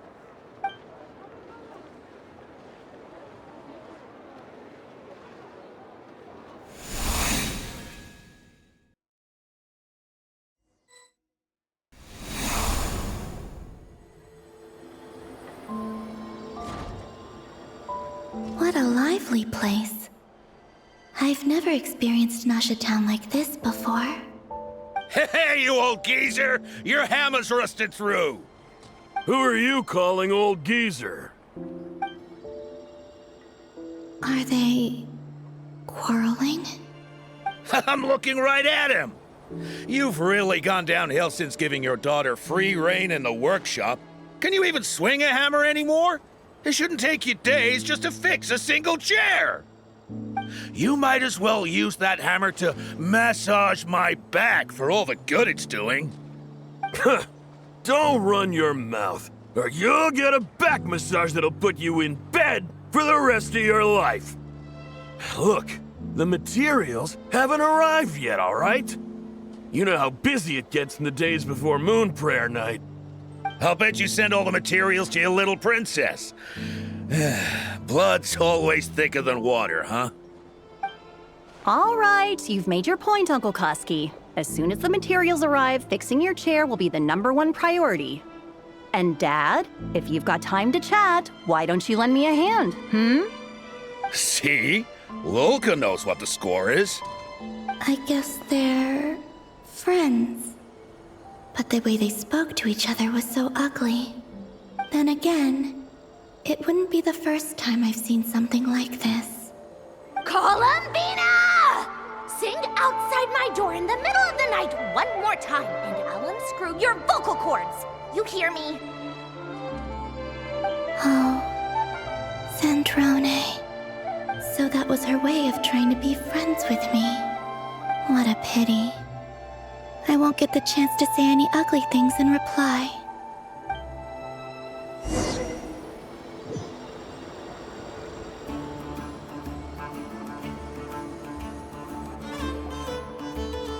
Hey, have you decided what to give her for Moon Prayer Night? I sure have. She's gonna get the surprise of her life when she's least expecting it. Then I'll whip out the ring and pop the question. The surprise of her life. What a fun turn of phrase. Cool, I get the picture. You can spare me the gushy details. Ooh, looks like we have a customer. Hello there, ma'am. Would you like some Moon Prayer Night candy? Huh? Is he talking to me? Can he see me? Here you go.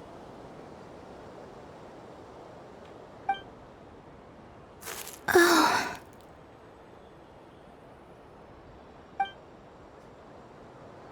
Come back anytime.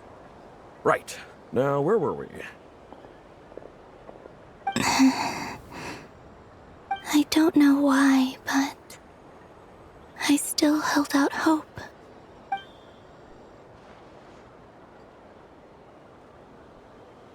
The most important thing right now is to find that mage. This name thing seems super important too, but where do we even start looking? I'd better go pay the Fatui a visit.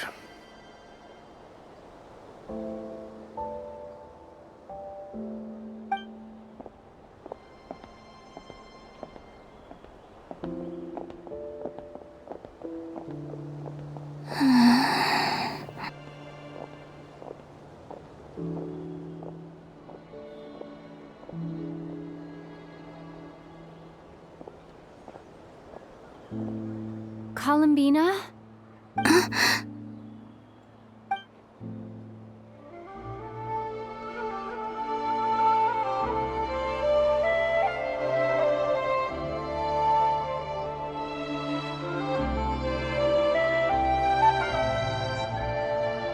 Traveler? Let's go! This is no time to be spacing out!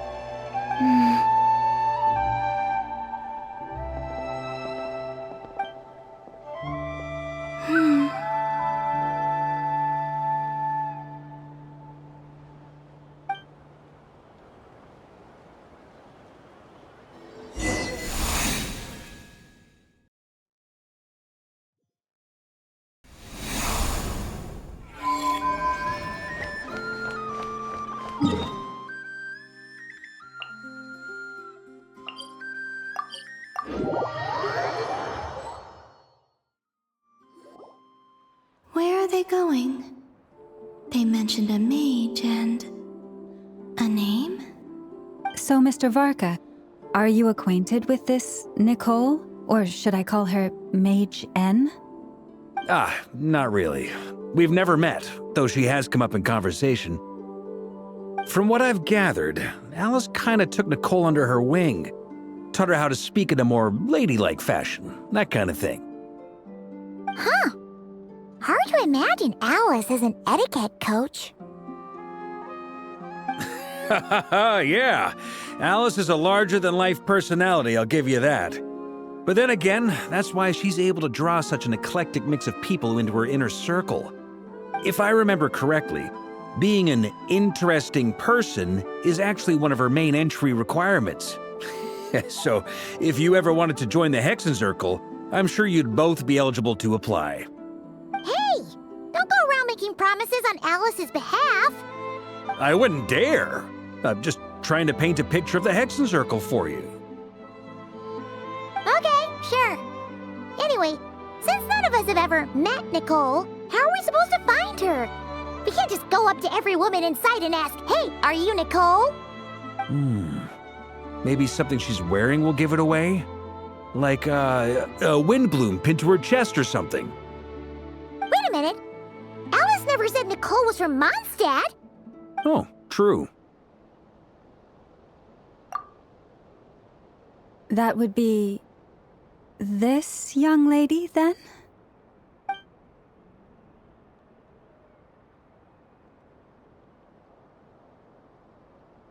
Hey there! Sorry to disturb you, but... are you Miss Nicole?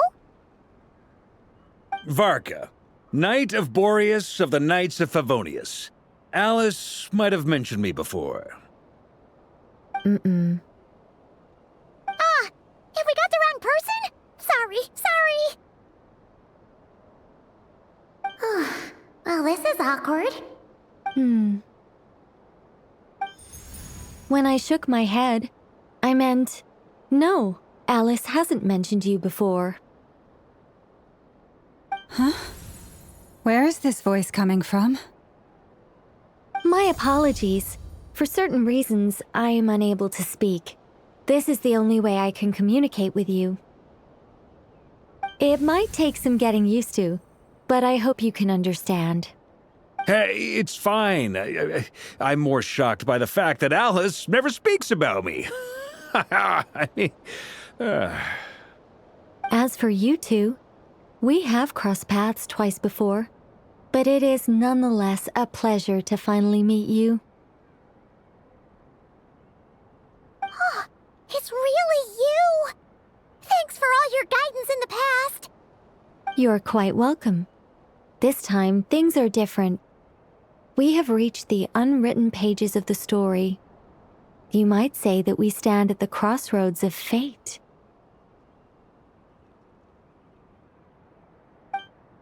Now then, allow me to formally introduce myself. My name is...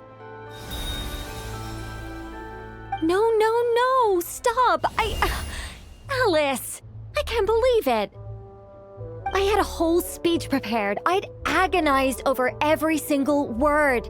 She always picks the worst moments to ruin other people's plans. I'm so sorry about that. Alice took the liberty of devising some bespoke self-introduction magic for each member of the Hexencircle. But I could have sworn I deleted all of the triggering conditions for it. How did it bypass everything? Oh gosh, this is so embarrassing. This is a very different side of Nicole than what we're used to.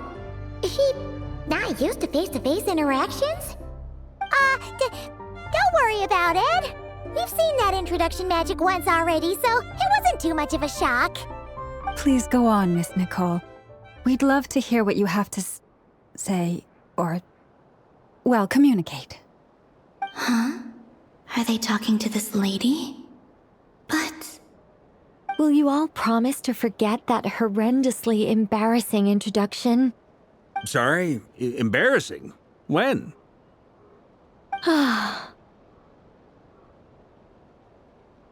Yes.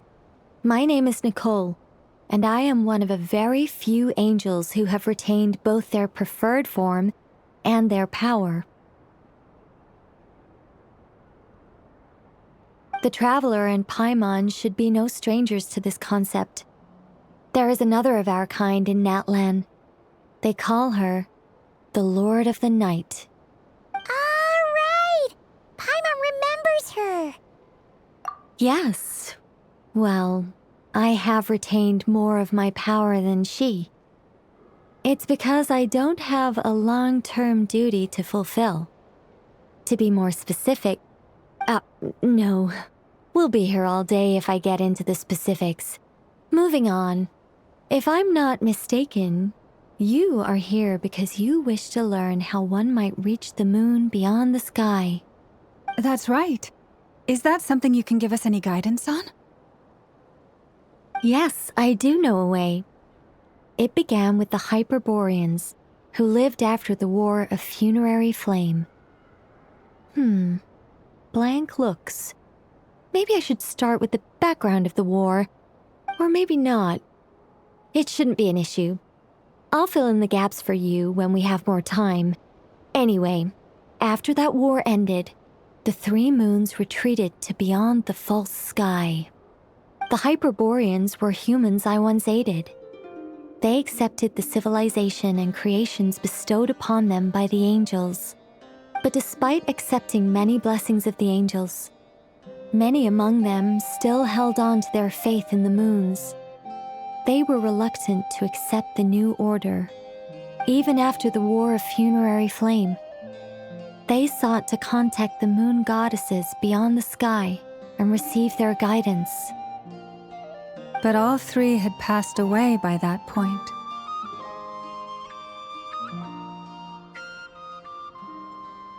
This mage has a unique method of communicating.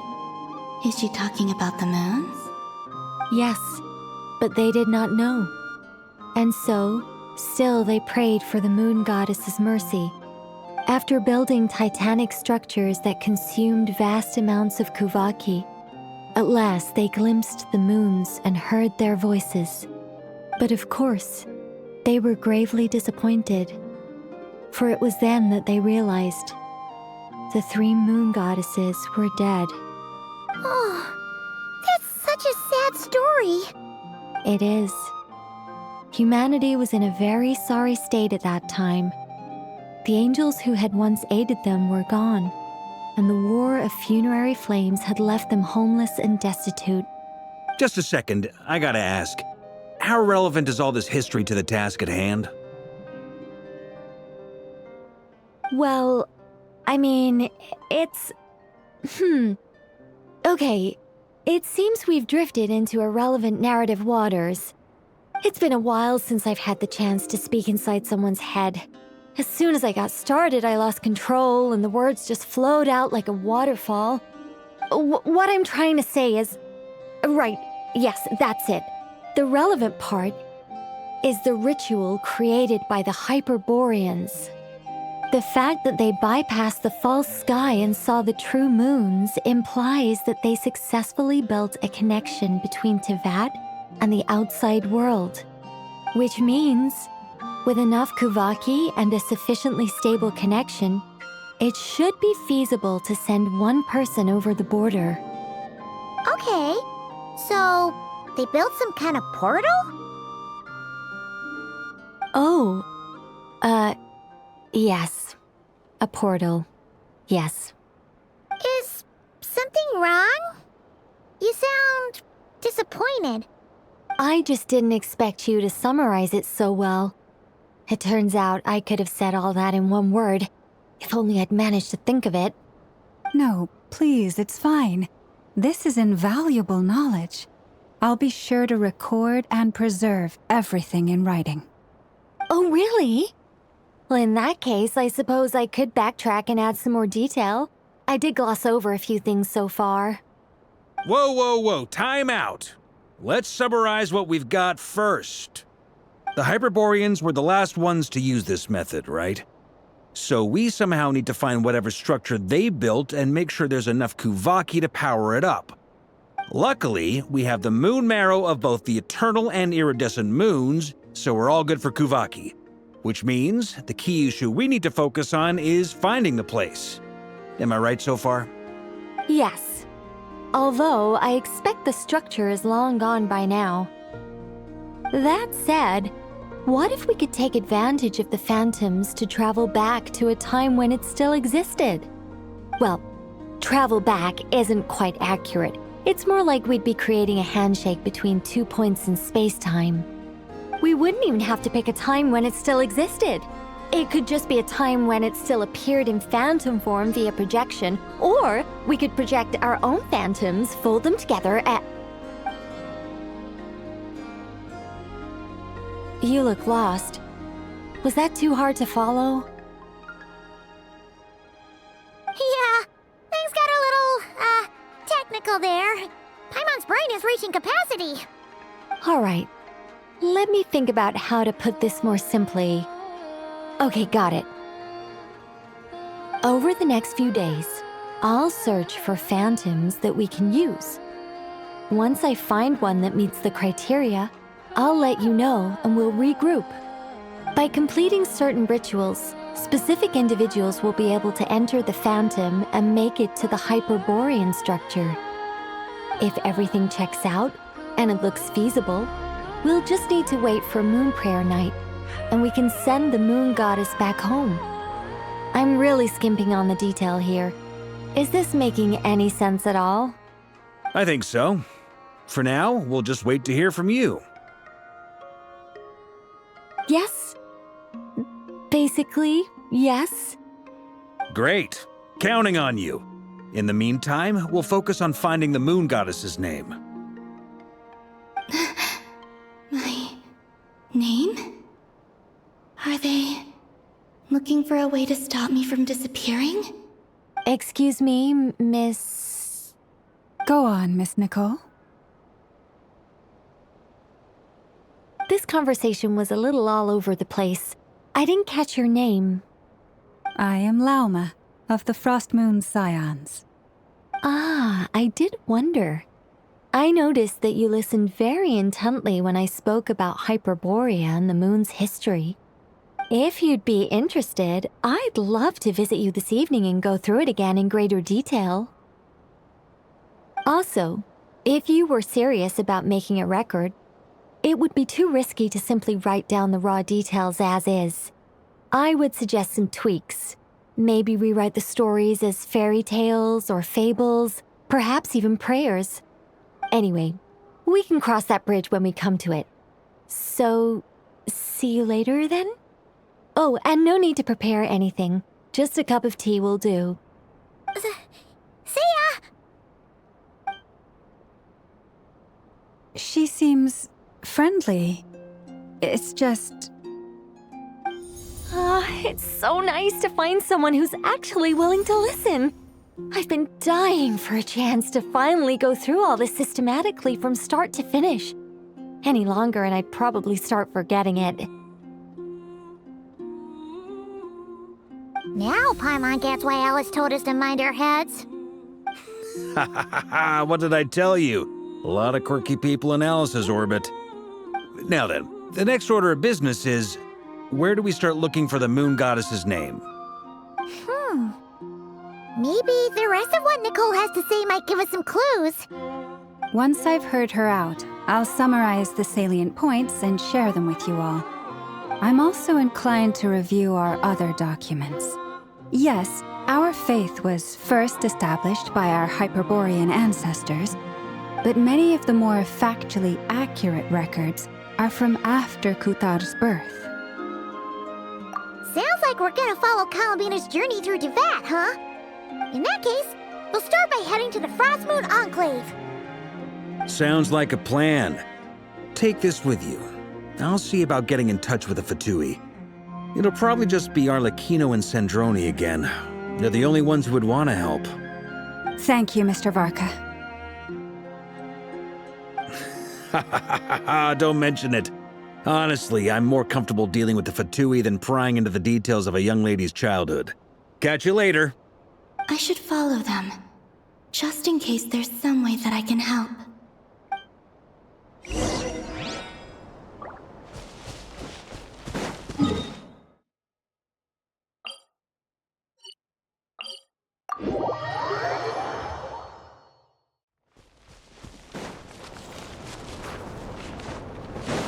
Merciless. A while ago, I took the time to organize all documents in our possession that pertain to Kutar. What you see here is the material I consider reliable. You're saying there's unreliable material too? Yes. Most of the information we have was transmitted through an oral tradition. Inevitably, some of her stories were mythologized and deified over the years through countless retellings. That's why I organized them into reliable and unreliable. There's no sense seeking answers in history unless we can ensure the veracity of the historical record. Makes sense. All right, let's take a look through.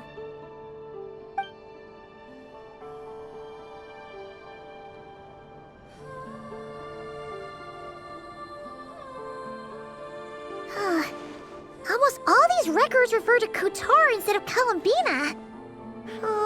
Although neither of those is her real name. Paimon's not sure what point she's trying to make. What we can gather from these records is that the Frostmoon Scions worshipped her as a god, placing impossible expectations upon her. I cannot fault them for their earnest faith, but for all their devotion, worshipping her day in, day out changed nothing. I imagine that none of it resonated with Columbina. It wouldn't surprise me if, even back then, she had already begun to reject the name Kutar and everything it represented. Lauma speaks the truth. When I heard them call upon Kutar with hope and expectation in their voices, they may as well have been calling upon somebody else. Well, that's a bit complicated. I looked at the level of detail, perceived authenticity, prose style, and how realistic their portrayal of Kutar seemed to be. Amongst the Frostmoon Scions of today, only I know of her existence, and I alone have spoken to her face to face. As such, I know that there are certain things she simply would never do. That being said, I have sensed some changes in her lately. Changes? Me?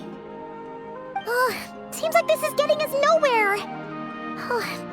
For what it's worth, why don't we check the unreliable sources too? Sure. Give me a moment.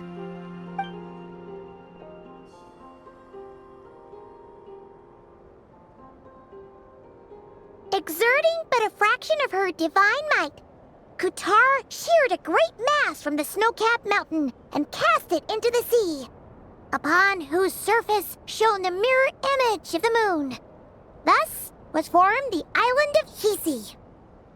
Yeah, right. That doesn't even begin to pass the sniff test. The 3 moons are not but lies through and through. Only one moon has ever shone for us, and Kutar is her name. The vast majority of ancient texts are filled with fanciful tales like these. I trust you understand my criteria a little better now. Kutar did not speak, merely gazing into the distance in silence. And where her gaze landed, this was her prophecy. Clearly, whoever wrote this text never even met Kutar. Otherwise, they'd know that her eyes are always closed. What about you, Traveler? What are you reading? Come on, let Paimon see. The child wished to build a wooden nest with which to shield a fledgling bird from the cold. But being so young and lacking in strength, the child could not snap the branches from the trees. Kutar was passing by. Upon seeing the child, she summoned forth the Kuhenki, who built a beautiful nest for the child. I remember that. Not knowing the meaning of Kutar's divine intervention, the child dared not to respond, and thus ran home to call their parents. But Kutar was gone. The Moon Chanter declared the event a miracle and took the nest as a relic, placing it on high for all to see. The child was named as one favored by the goddess and was greatly respected amongst the people. Yet, no further miracles were bestowed, and this matter was forgotten in but a few years. Huh. Any thoughts after reading that? Yeah. Columbina probably just wanted to join the kid in making nests. Ah. I'd originally considered this a fabrication, because Kutar did not perform any similar actions in subsequent records. But now that I think about it, it does seem like something Columbina would do. It's just that... She didn't know how other people would interpret her actions. She was probably worried about making things difficult for people. So, she gradually stopped joining in. Yes. Oh, that's so sad.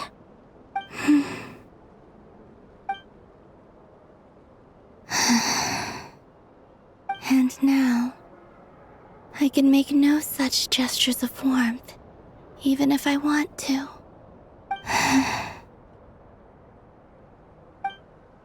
Still no name.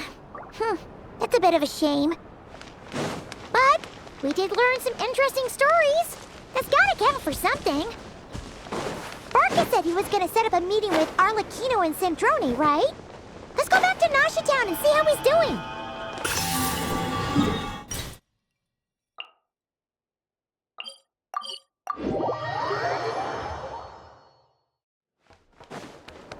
Fearless. Let's see.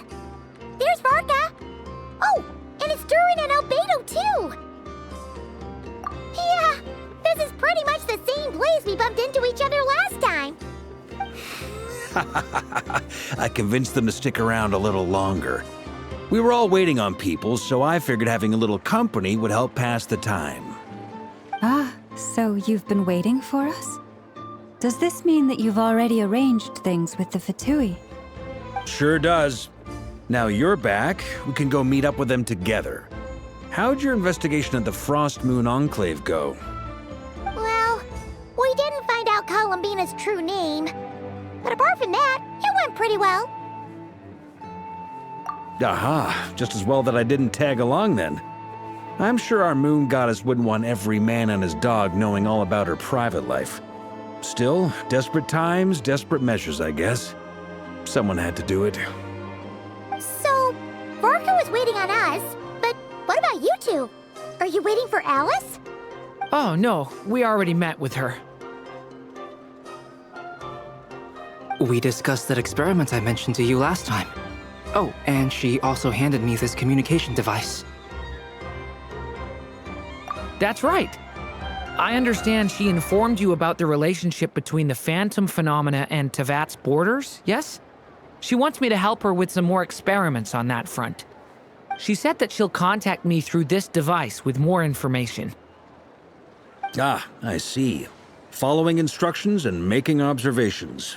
Pretty common research method. Takes me right back to Albedo's lab. Wait, then who exactly are you meeting? Someone you know. Albedo's met him too. But I don't think Miss Lauma or the Grand Master have been introduced. Introductions are overrated, especially in cases like this. It's you! So, it's not like the academia has prohibitions against going abroad.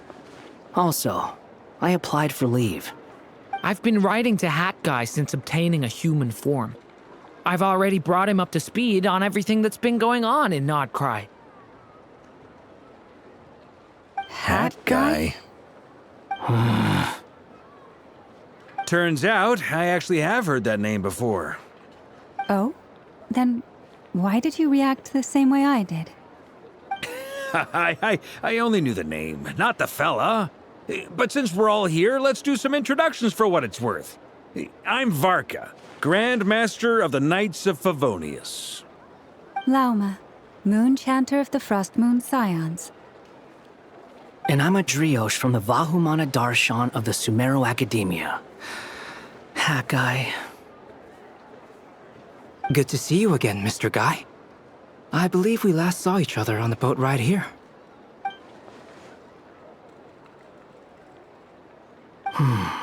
Mind you, the only reason I came here is because there's someone I want to look into. Who's that? The Doctor, also known as Dottore, second of the Fatui Harbingers.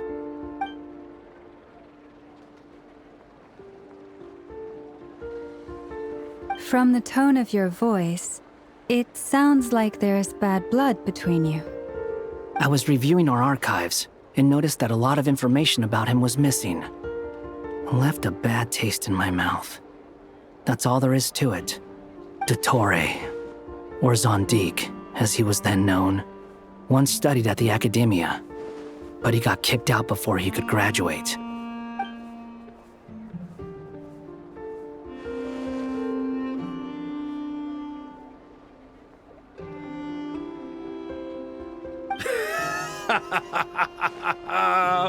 So the Harbinger's #2 man is a college dropout? How embarrassing for them. Last we heard, he was planning something. We actually heard that a few times before, even coming to Nocturne, but we haven't seen a trace of him since we got here. He only appears when something interests him. For all we know, he might have left already. But the fact he did something here at all is worth noting. It'll fill a couple extra lines in his file. Why does it sound less like a file you're writing and more like a criminal record? Anyway, we were just about to meet 2 of the other Harbingers. Want to come along? You might learn a thing or two about him there. Sure. Even though they're Harbingers, well, they're old acquaintances of ours, so, you know, when you talk to them, try to be... I got it. The Frostmoon Scion's relations with the Fatui remain tense. Forgive me if I do not attend. In that case, we'll continue assisting Miss Alice with her experiments. Good stuff. Everyone's having a fruitful time. All right, we better get going. I'll lead the way.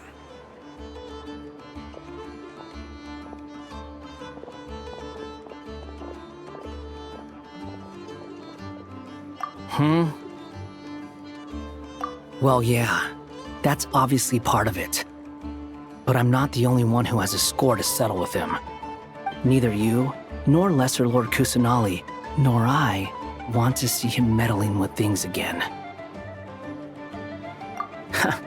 What's the hurry? Don't worry. Pigeons always know which way home is.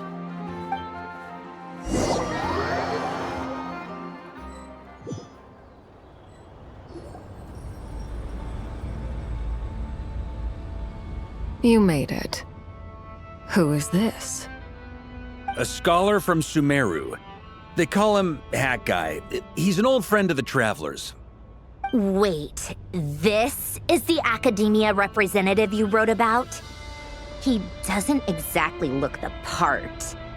I believe this will prove my identity. You'll notice it bears the seal of the Sanctuary of Surasthana. Well, what do you know? So it does. All right then. My mistake. It's fine. I expected as much. What? So as I mentioned in my letter, the Academia's got its eyes on Dottore. But this matter remains top secret. Apart from those assisting in the investigation, the fewer people who know, the better. If anyone asks, I'm here in Nocturne to pursue my personal academic interests.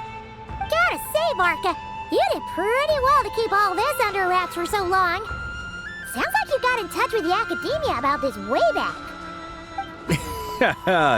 You flatter me. Where do I even start? Remember that time we fought Rerir at Star Sand Shoal? He sure let me have it then, didn't he? I'll bet Dottore had that all sketched out, with me as his convenient little pawn. He could not care less about us if he tried, but hey! The feeling's mutual.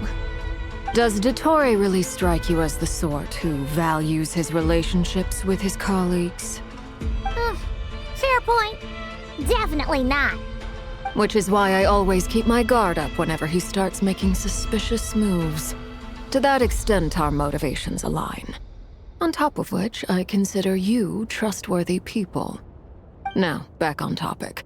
In the wake of the Reikir of Solnari episode, Sandrone and I grew suspicious about Dottore's complete inaction during the entire affair. So we tried to find out what he'd been up to, but unfortunately to no avail. He never lets anyone in on his plans. The more he cares about something, the more secretive he gets. Indeed. Perhaps he believes that by keeping a low profile, he can avoid trouble. But that trick isn't going to work on his colleagues. Yeah, I mean, he's been researching the ancient moon's remnants. And he's been trying to get his paws on the moon marrows. Only an idiot would believe he doesn't have something more planned. With this in mind, I returned to Snezhnaya and relayed my thoughts to Her Majesty the Tsaritsa, entreating her to have him recalled. That's pretty direct. Did the Tsaritsa agree? Yes. I made it abundantly clear that the Fatui's business in Nodcry is almost concluded, and we do not need 3 harbingers in this territory. Her Majesty concurred. Accordingly, Dottore has returned at her orders. I imagine he is continuing with experiments, which no one besides he would ever have any interest in. Common sense might mean nothing to him, but he's not stupid. He knows that no good can come from opposing the Tsaritsa. Smarts alone won't get him all the way. He needs the Rooster's resources and Regrator's Mora, both of which the Tsaritsa can strip from him by waggling a finger. But doesn't he have a track record of publicly following orders while going against them in private? He probably has it down to a fine art by now. Wouldn't put it past him. We worked together on a research project once. Only briefly, but it was enough to show me that we're fundamentally different people. He has no interest in doing things methodically, stage by stage. His thoughts jump all over the place, and the moment his curiosity is satisfied, or he gets the results he wants, he disappears. The only similarity we share is that, once we set our minds on doing something, we will see it done, whatever it takes. Oh, we definitely saw some of that in your battle with Rerir. You got so competitive. Ugh, do not remind me. Then I believe we all concur. Dottore will not simply give up. Fantastic. Now this is turning into a whole day of unpleasant memories. Ugh. Are you talking about the moon marrow stuff? He also strikes me as the kind of person to disregard experimental regulations, ruin all the equipment, and go way over budget. Then leave the first person he can find to deal with the fallout. Exactly. This one time, he was running some high-temperature experiment and the substance exploded. But does he care? No. He orders his subordinates to open the device so he can observe the results, which causes the gas inside to leak out. That gas was poisonous! If I hadn't been there, who knows how many people might have died. And after all that, he left, while I was still cleaning up after his mess. What a waste of time, he said. Waste of time? The nerve! He wasted my time! You've been bottling that up for a while, huh? Hat guy, I must say, you seem awfully familiar with internal Fatui affairs, especially when it comes to Dottore. Thank you, Lady Harbingers, for providing such valuable information. I have no other questions for now, so I'll be on my way. Wait, what? You're just gonna leave? You're welcome to join if you want. Ugh. Just when Paimon thought he'd finally mellowed out. He makes quite the impression. I'll say. I've met tons of headstrong people, but not many of them would join me in bad-mouthing Dottore. Anyway, back to the main agenda. Barca, you said that Columbina has gone missing? Or rather, disappeared. Yeah. We're working on building a connection between her and this world. The simplest method is to find out her real name. I've actually asked her that question before, but she said she didn't know. Considering our relationship, I doubt she was lying to me. As far as I recall, she was never dispatched by Her Majesty to claim a gnosis or anything like that. The Tsaritsa's plans had long contained a place specifically for her. I always thought that was weird. What could she do that the rest of us couldn't? Knowing what we do now, it's probably something related to Kavaki, right? More than likely. When she first arrived, Columbina would often go to Her Majesty and ask when she could start the task assigned to her. But Her Majesty always gave the same reply. The time has not yet come. So she spent her days in Snezhnaya doing basically nothing. The Tsaritsa has summoned a beautiful blind maiden to be a harbinger, giving her the third seat by virtue only of her enchanting voice. It was a dumb and stupid rumor, but the reality of the situation made it hard to refute. And what happened after that? I imagine she stopped caring. She no longer seemed to care why she had been recruited, and Her Majesty never gave her any missions, so she just continued to sing in the flower garden. For my part, I was busy. So busy, in fact, that watching someone be that idol had me fuming. But still, I got the sense that she had long been used to a life of other people claiming she was needed when she wasn't. I just felt that having a place to stay would cost me something eventually. And so I waited quietly for the day that I would have to pay the price. And on the other end of that spectrum, you had me. Someone once told me that I had the lousiest work and the toughest luck. That's a good way of putting it. I forget who said it, but those words have always stuck with me.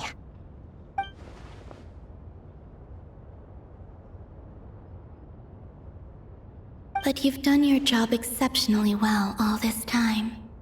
Because at heart, you are a conscientious person.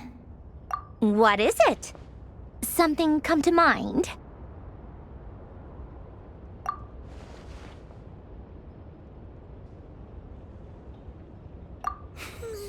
That makes sense. Nothing screams you are needed like your name shouted from across the town. Well, good luck with it.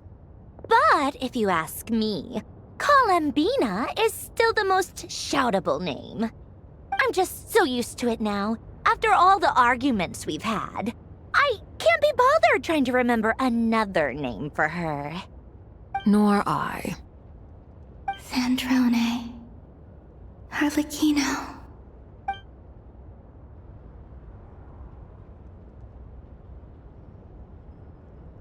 Huh! It's a Sealy! Does that mean Nicole has news for us? Ladies, I thank you for your hospitality. If the chance ever comes up, I definitely owe you both a drink sometime. I'm sure it will. You can make your own way out. Heck, you've been here enough times, you probably know your way around better than I do. Okay! Time to do what adventurers do best. Follow that Sealy!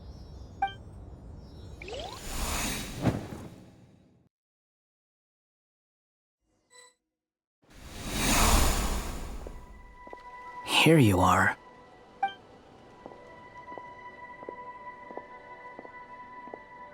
Oh, that guy. How come you're back so soon? Did things go all right with the Fatui? Fine. Totori's been summoned home by the Tsaritsa. Couldn't get much more than that. How about you? Any progress with the investigation? Unfortunately not. We've tried everything. Different phantoms, different locations, different points in history. But the results are the same each time. Abyssal monsters roaming the land. People crying out in despair, with no hope of being rescued. Every time I see it, I can't help but think, is this what it was like in Mondstadt when Dragonspine Durin attacked? And if I fail in the task I've been given, will I create yet another tragedy? That's just meaningless speculation. When we encountered similar phenomena previously, I tried to interfere with those illusions, using sounds and lights to guide them. However, we could not change their fates. At most, we were able to extend their existences. The events of the past are like fate that has been written into Irminsul. There isn't a living thing in Teyvat that can escape its past. But Miss Alice instructed us to try to find ways to change the outcome that these phantoms face. It's an impossible task. Can't you just refuse? Since she asked us to do this, I feel like it can't truly be impossible. Or if it is, well, mages can make the impossible possible. I could not have been born as Durin otherwise. But you also said that your past 39 attempts were fruitless. That's true. But you're still going. Yes. After this many futile attempts, surely you realize that you're not doing this because you still believe what some mage told you. It's because you want her hypothesis to come true. It's something you wish for deep inside. So, think for yourself about what you want to do. As long as you don't believe it's futile, it isn't. Yeah. Previous experience indicates that we cannot touch the phantoms, which limits the effectiveness of our interventions. If we want to clear this hurdle, we need to break this rule somehow. Same thought here. Following the same rules means repeating the same failures. Reducing ourselves to mere playthings of fate. So you mean we need to figure out a way to make contact with them despite knowing that we can't? Yes, and I suspect that's something only you are capable of. Everything in Teyvat is logged in Irminsul, but the withering that once occurred in Sumeru was a sign that the Great World Tree was being corrupted. This corruption allowed things that should not have existed in Teyvat to appear. This is tantamount to rewriting reality to an extent. You're saying abyssal power might be able to affect those phantoms? No one's ever tried it before. If you're gonna try it, it'll take courage. And you have to be confident that you can control it. Is anyone there? Has anyone seen my daughter? She's missing. I have to find her. I hear someone inside. Spargana? Are you in there?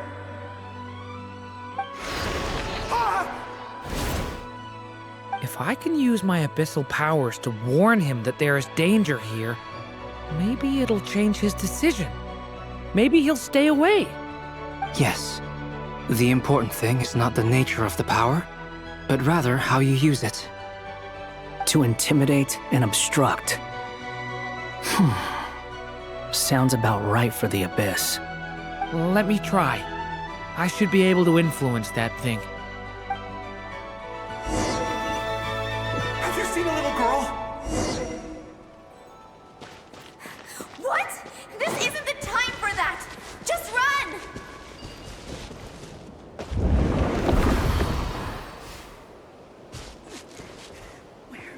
I hear someone inside. Spargana? Are you in there?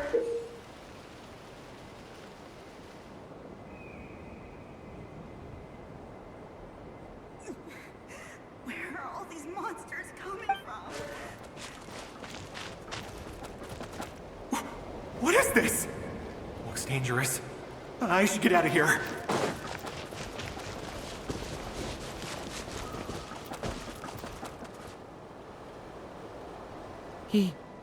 He really left. Ha! We did it! Don't celebrate too soon. Follow him. See what he does next. Monsters approaching from the front. You need to stop them and create an opportunity for him to hide.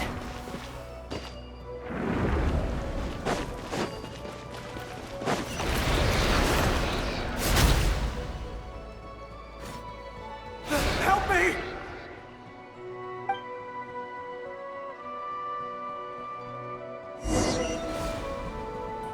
Monsters approaching from the front.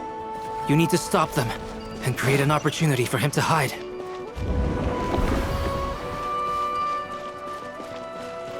No! There's monsters ahead!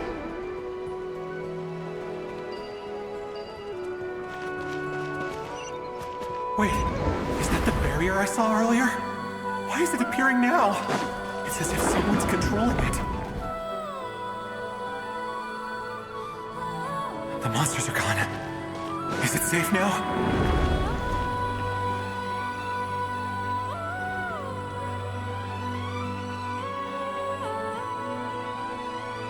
The barrier's gone too. How odd. Anyway, I guess I'll keep going. Quickly, let's keep up.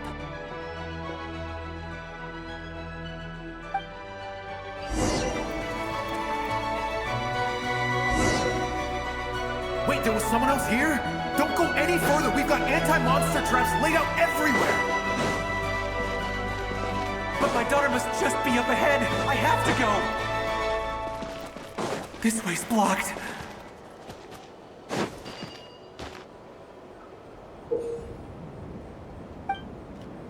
We might be able to use the explosives over there, but we need to take care not to hurt him.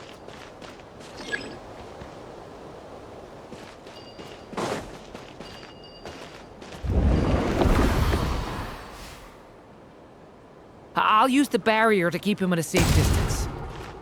This barrier seems to be helping me somehow.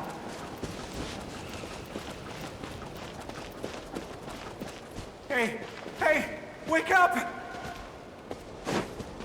Oh, no good. Gotta keep moving ahead.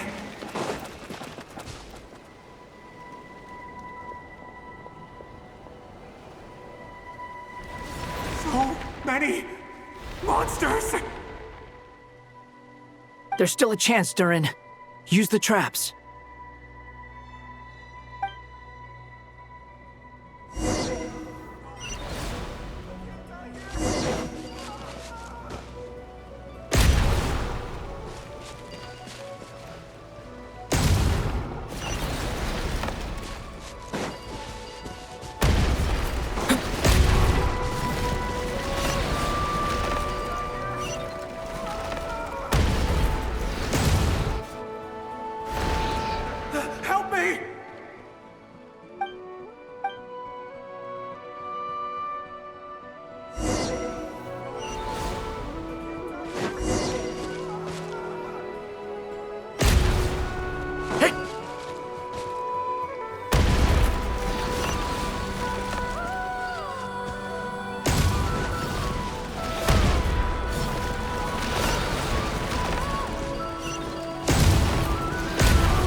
This is a new development. I've never seen this happen before. We might just be able to save this person.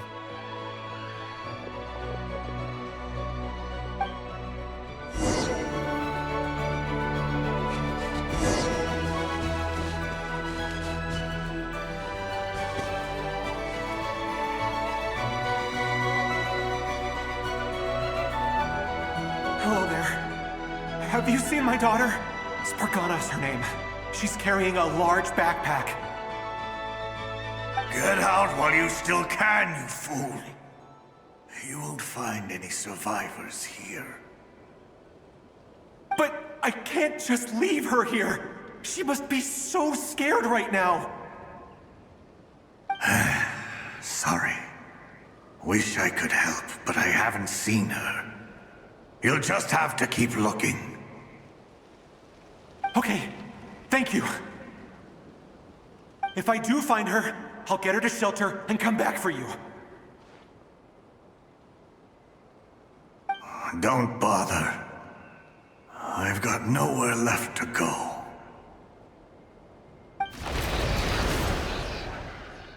What's that noise?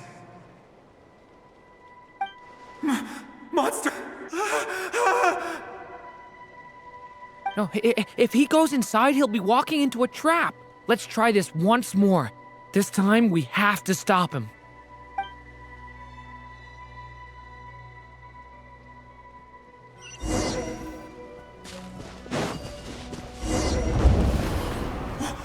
Why? How will I know where Spargana's gone like this? You know what? I'll trust this strange barrier. It's gotten me this far after all.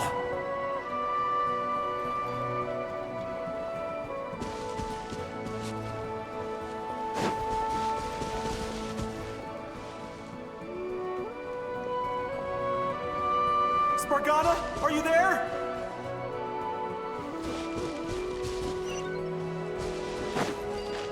What? What's this? Hey! Let us out!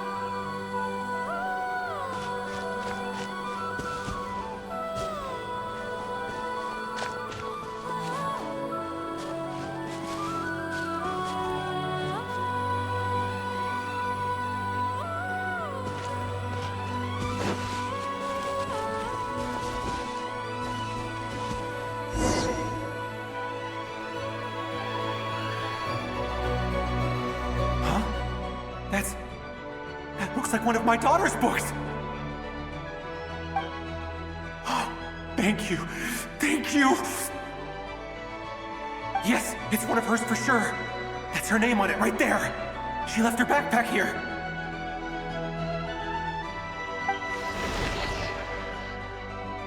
Durin, just like last time. Use the explosives.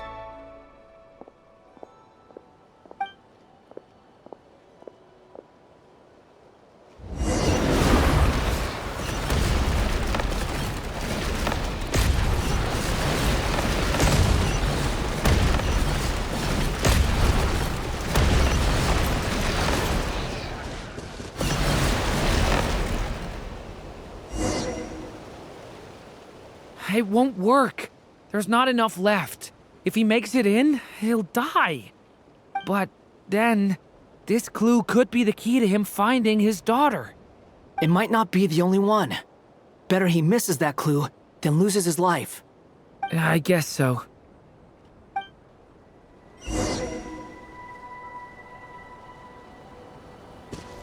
Stop him, Durin. We can't let him get any further in. That's my daughter's book!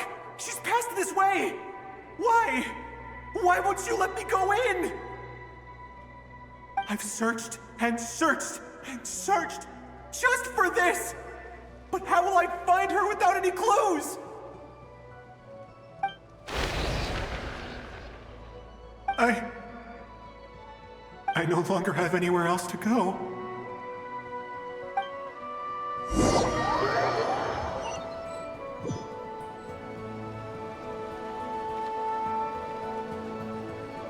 I'm sorry.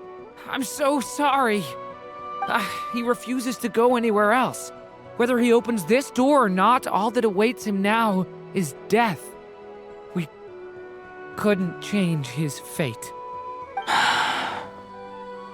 Albedo? Hat Guy? Let's try one more time. I don't know how we're gonna do this, but I don't want to give up either.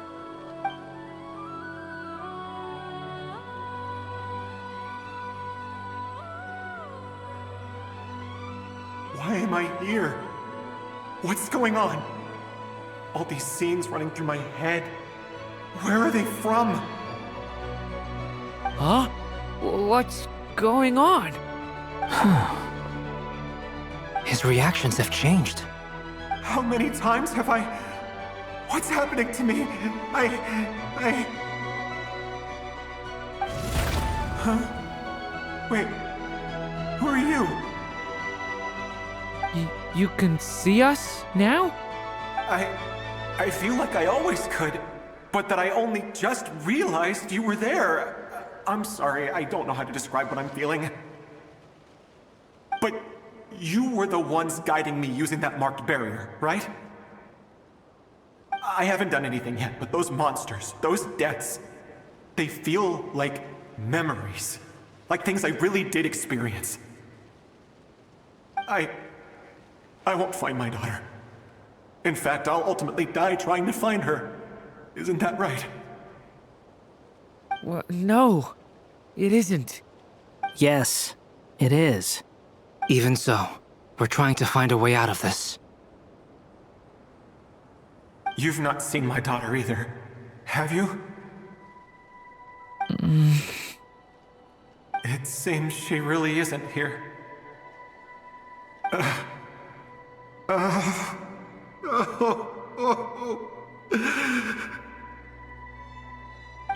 I'm sorry we couldn't help you.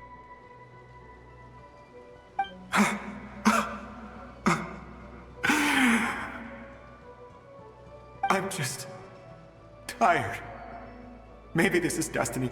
Maybe it doesn't matter how hard I search. How long do I have left? Experience says 15 to 20 minutes. 15 to 20. Thank you for all your help. Let's rest a while. You look exhausted too. Now's not the time for you to start pitying us. It's not pity. I'm just realizing that I've only got 10 or so minutes left. You know?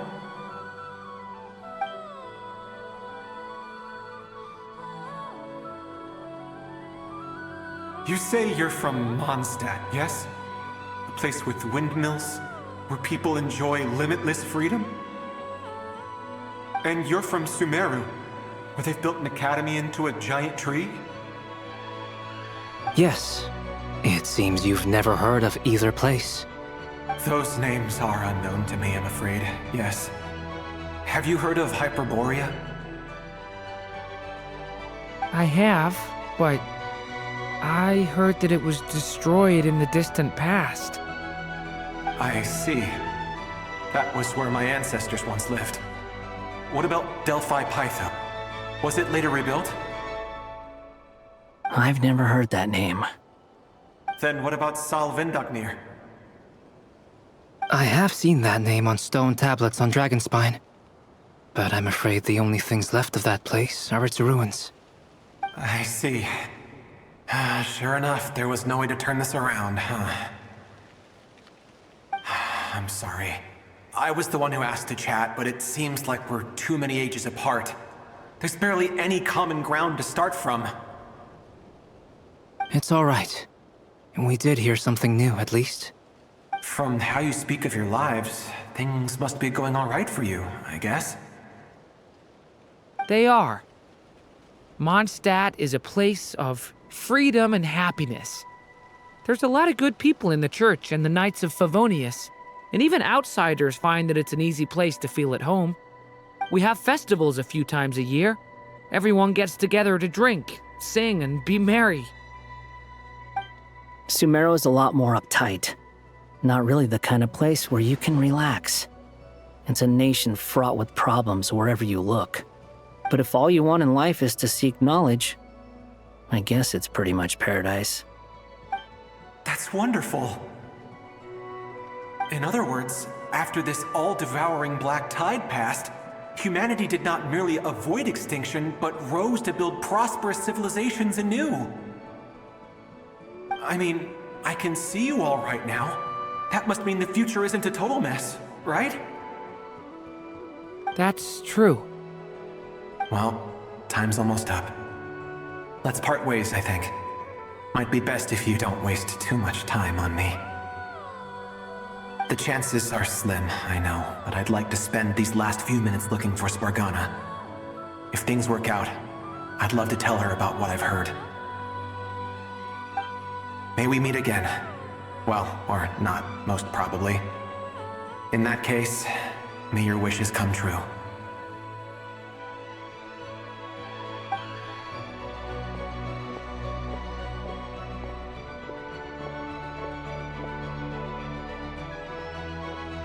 He's gone. In a few minutes, he will meet the end that was his to begin with. The ending of this tale did not change. But I believe that we've just made the most progress we have yet. May your wishes come true. If only it were so simple.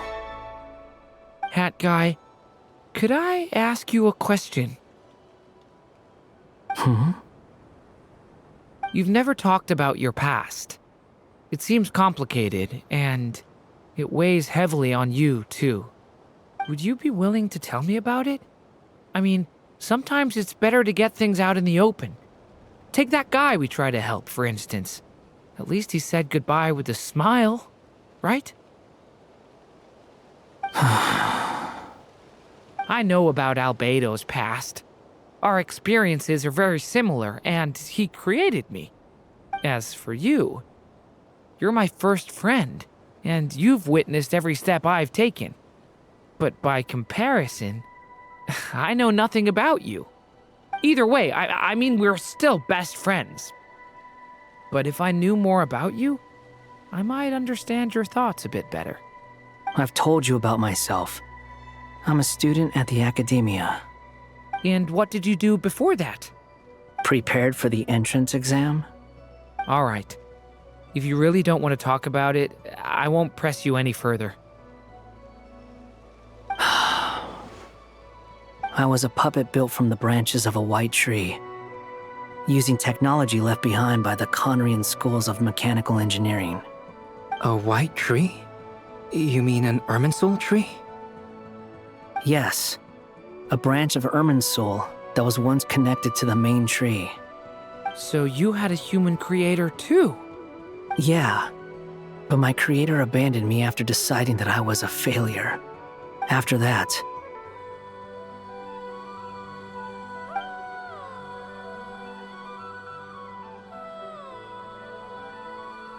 Durin, resisting the influence of the Abyss, suppressing the urge to destroy, trying to do the right thing. None of these things are easy, but no matter how hard they are, trying to rewrite past wrongs is far harder. You asked me if you would create a new tragedy if you failed. I told you there was no point speculating about that, but the real answer is, yes, you absolutely will. That guy. But at least you've got people here to help steer you away from the wrong path. So, just keep aiming towards the light. I will. I promise. All right, break time's over. Hello? Durin speaking. Hello, friends, it's me! What have you been up to, I'm detecting some unmistakable fluctuations here at the border. The amplitude isn't particularly high, but they're completely different signals from the ones before, and the scale is comparable to those I've detected previously. Alice, we were unable to save that person. However, he appears to have retained a portion of the memories gained through that cycle, and was able to hold a conversation with us. I see. Well, that is rather odd indeed. It definitely merits further attention. Could I trouble you to keep trying the same approach? I need to gather some more data. Counting on you. I should probably have Nicole come and check this out as well.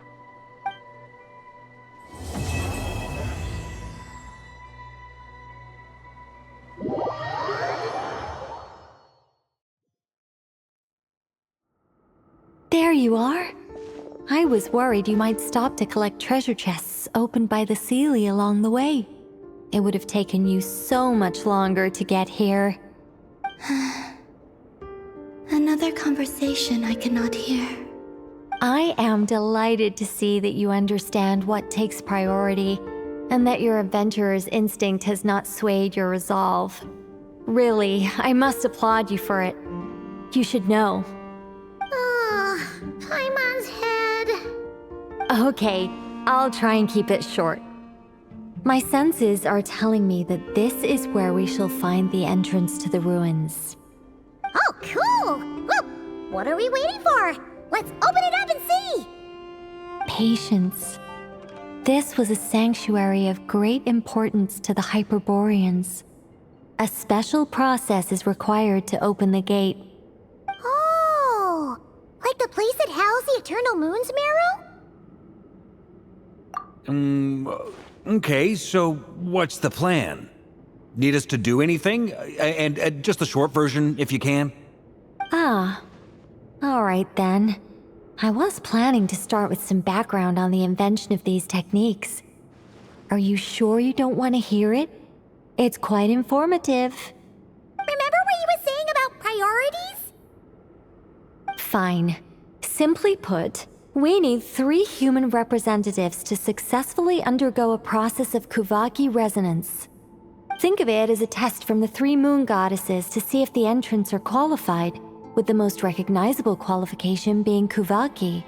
Pretty sure Lauma would ace that test. Oh, wait. But we need 3 people. I also have no doubt that the Moon Chanter would be qualified. But we would need 2 other people with the same constitution. Therefore, the most feasible method is not so much to follow the rules, but to figure out how the test functions and find a workaround. I've done some research, and it turns out the mechanism is rather crude. We'll simply need humans to stand before it who have sufficient Kuvaki energy within them. I'm with you so far. How do we get the Kuvaki in them? The easiest way would be transfusion. Take some Kuvaki from Nodkrai's soil, put it into the bloodstream, and get it circulating in the body.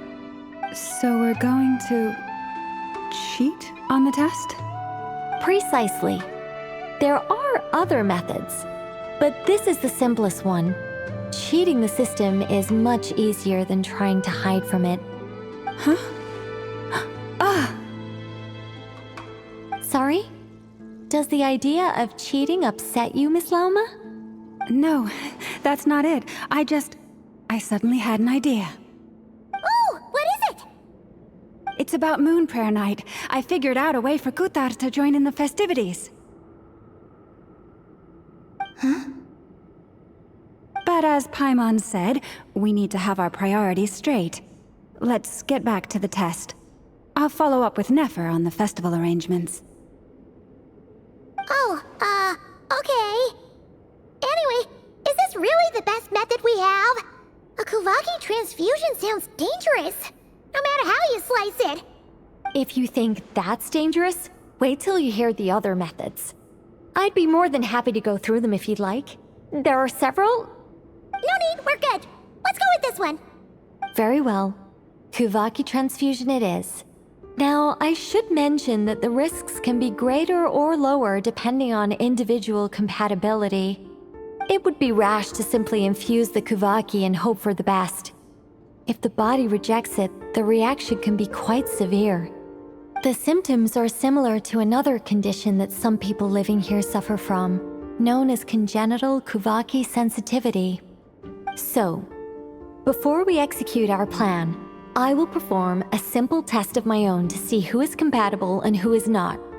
Once that is done, we will have to complete the resonance process as rapidly as possible. The participants must remain stationary while the Kuvaki circulates and bonds with them, and they mustn't eat or drink anything. What? No eating or drinking? That's some hardcore fasting. They'll all be monks by the time they're through. 3 days. Oh, it's so long! And we still need to find 2 more people who are not just compatible, but also willing to volunteer. Fasting? What are they talking about? Really? Don't you want to think this through? Haha, count me in too. 3 days without food? I can handle that. Miss Nicole has made it clear that this is the easiest way. The way I see it, there's nothing else to discuss. It's time to step up.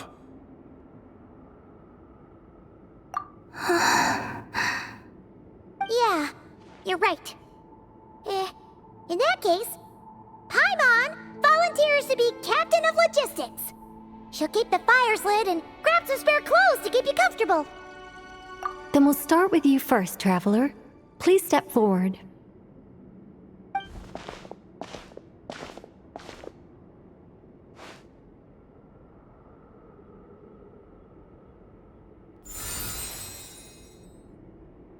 How's it going? Do you feel anything? How about now?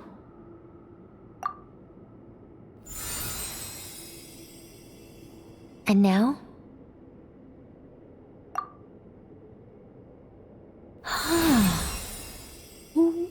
What about now? You guys, it's not a competition, you know. All right, I'm officially impressed. Even as a descender, you can withstand far more than I imagined.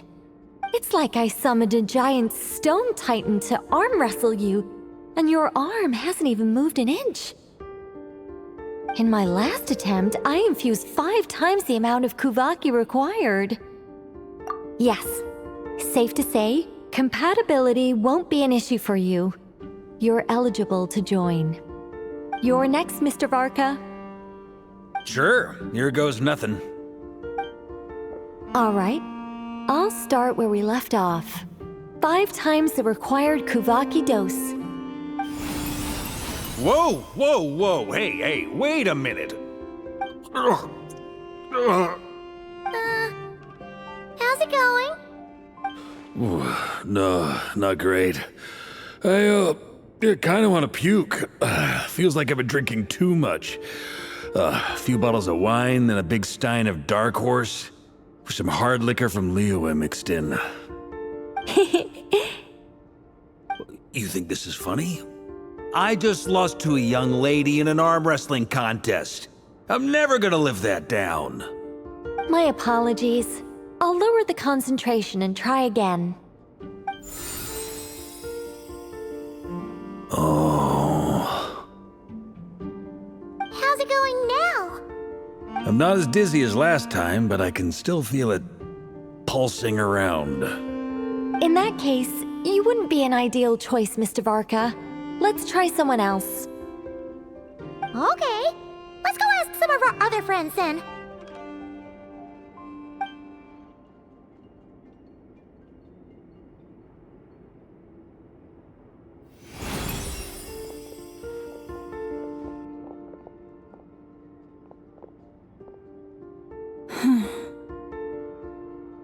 No surprises here, Miss Moonchanter.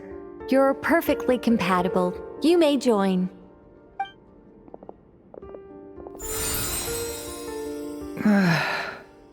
I'm getting a slight headache. Shame. You were so close.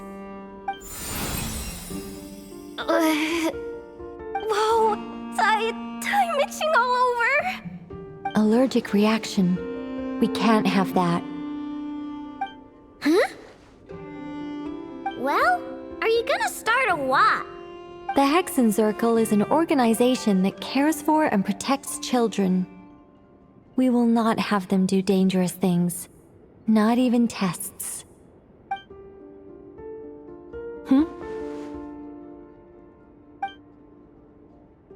Is something the matter?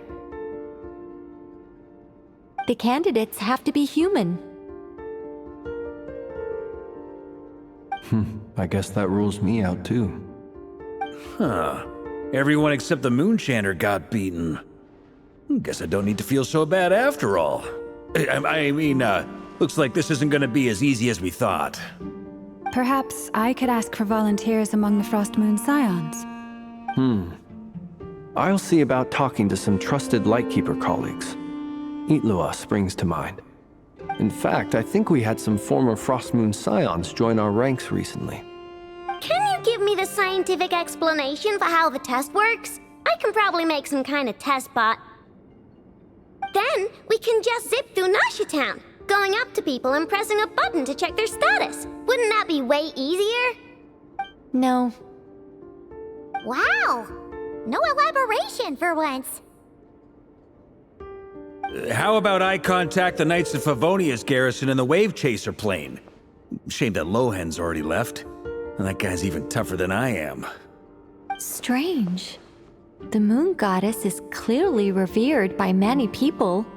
So why is she on the brink of disappearing? She mentioned that the world has rejected her from the very beginning. And when we fought the Reikir of Salnari, it seemed like she exhausted her power for our sake. Also, Paimon's not sure revered is the right word for how people feel about her. Gratitude, certainly. For my part, anyway. It's basic reciprocity. She helped us, so she deserves our help in return. Yeah. Even though she looked like she didn't care, she still saved a ton of people, including me.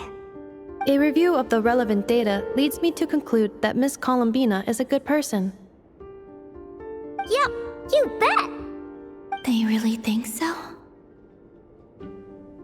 I'm super surprised that Columbina isn't her actual name, though. I think it really suits her. It's light and graceful and... yeah, just a really pretty name. I know, right? Unfortunately, that's not our decision to make. Columbina. That was the code name the Fatui gave me. But it also came up in the song I heard when I was born. But... is that really all there is to it? What do I truly think of my own name? Is there anyone left who will still call me by that name?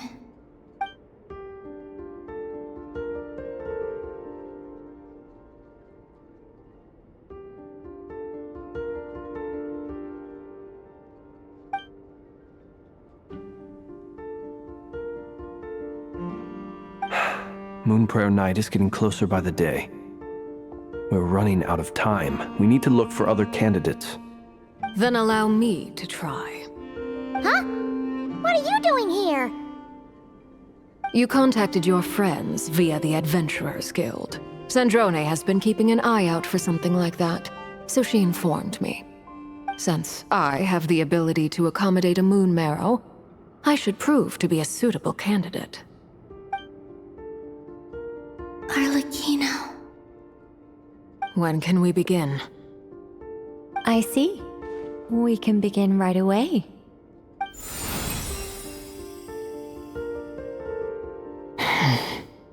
How was it? Did you feel any discomfort? Not at all. Then it seems we shan't need to look for additional candidates after all. Great! Cool. All right, like Paimon said, the rest of us can take turns making sure the three of them stay warm and comfy. Then, my job is to take care of the caretakers. I will ensure everyone receives food and accommodation. I'm ready as well.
The work is done. The sacred scroll shut. The stars grow dim, the people silent. The white sun sets, the silver moon rises. O path to the temple, appear now before us.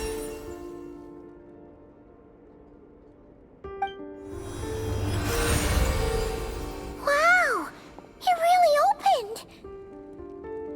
So that's what all this is about. They've been trying to open this gate. Come, let us enter. It might be best to eat something first. Take care to chew properly and swallow slowly. It will give your body time to readjust to the digestion process. They will head in soon. They will need to enter this gate.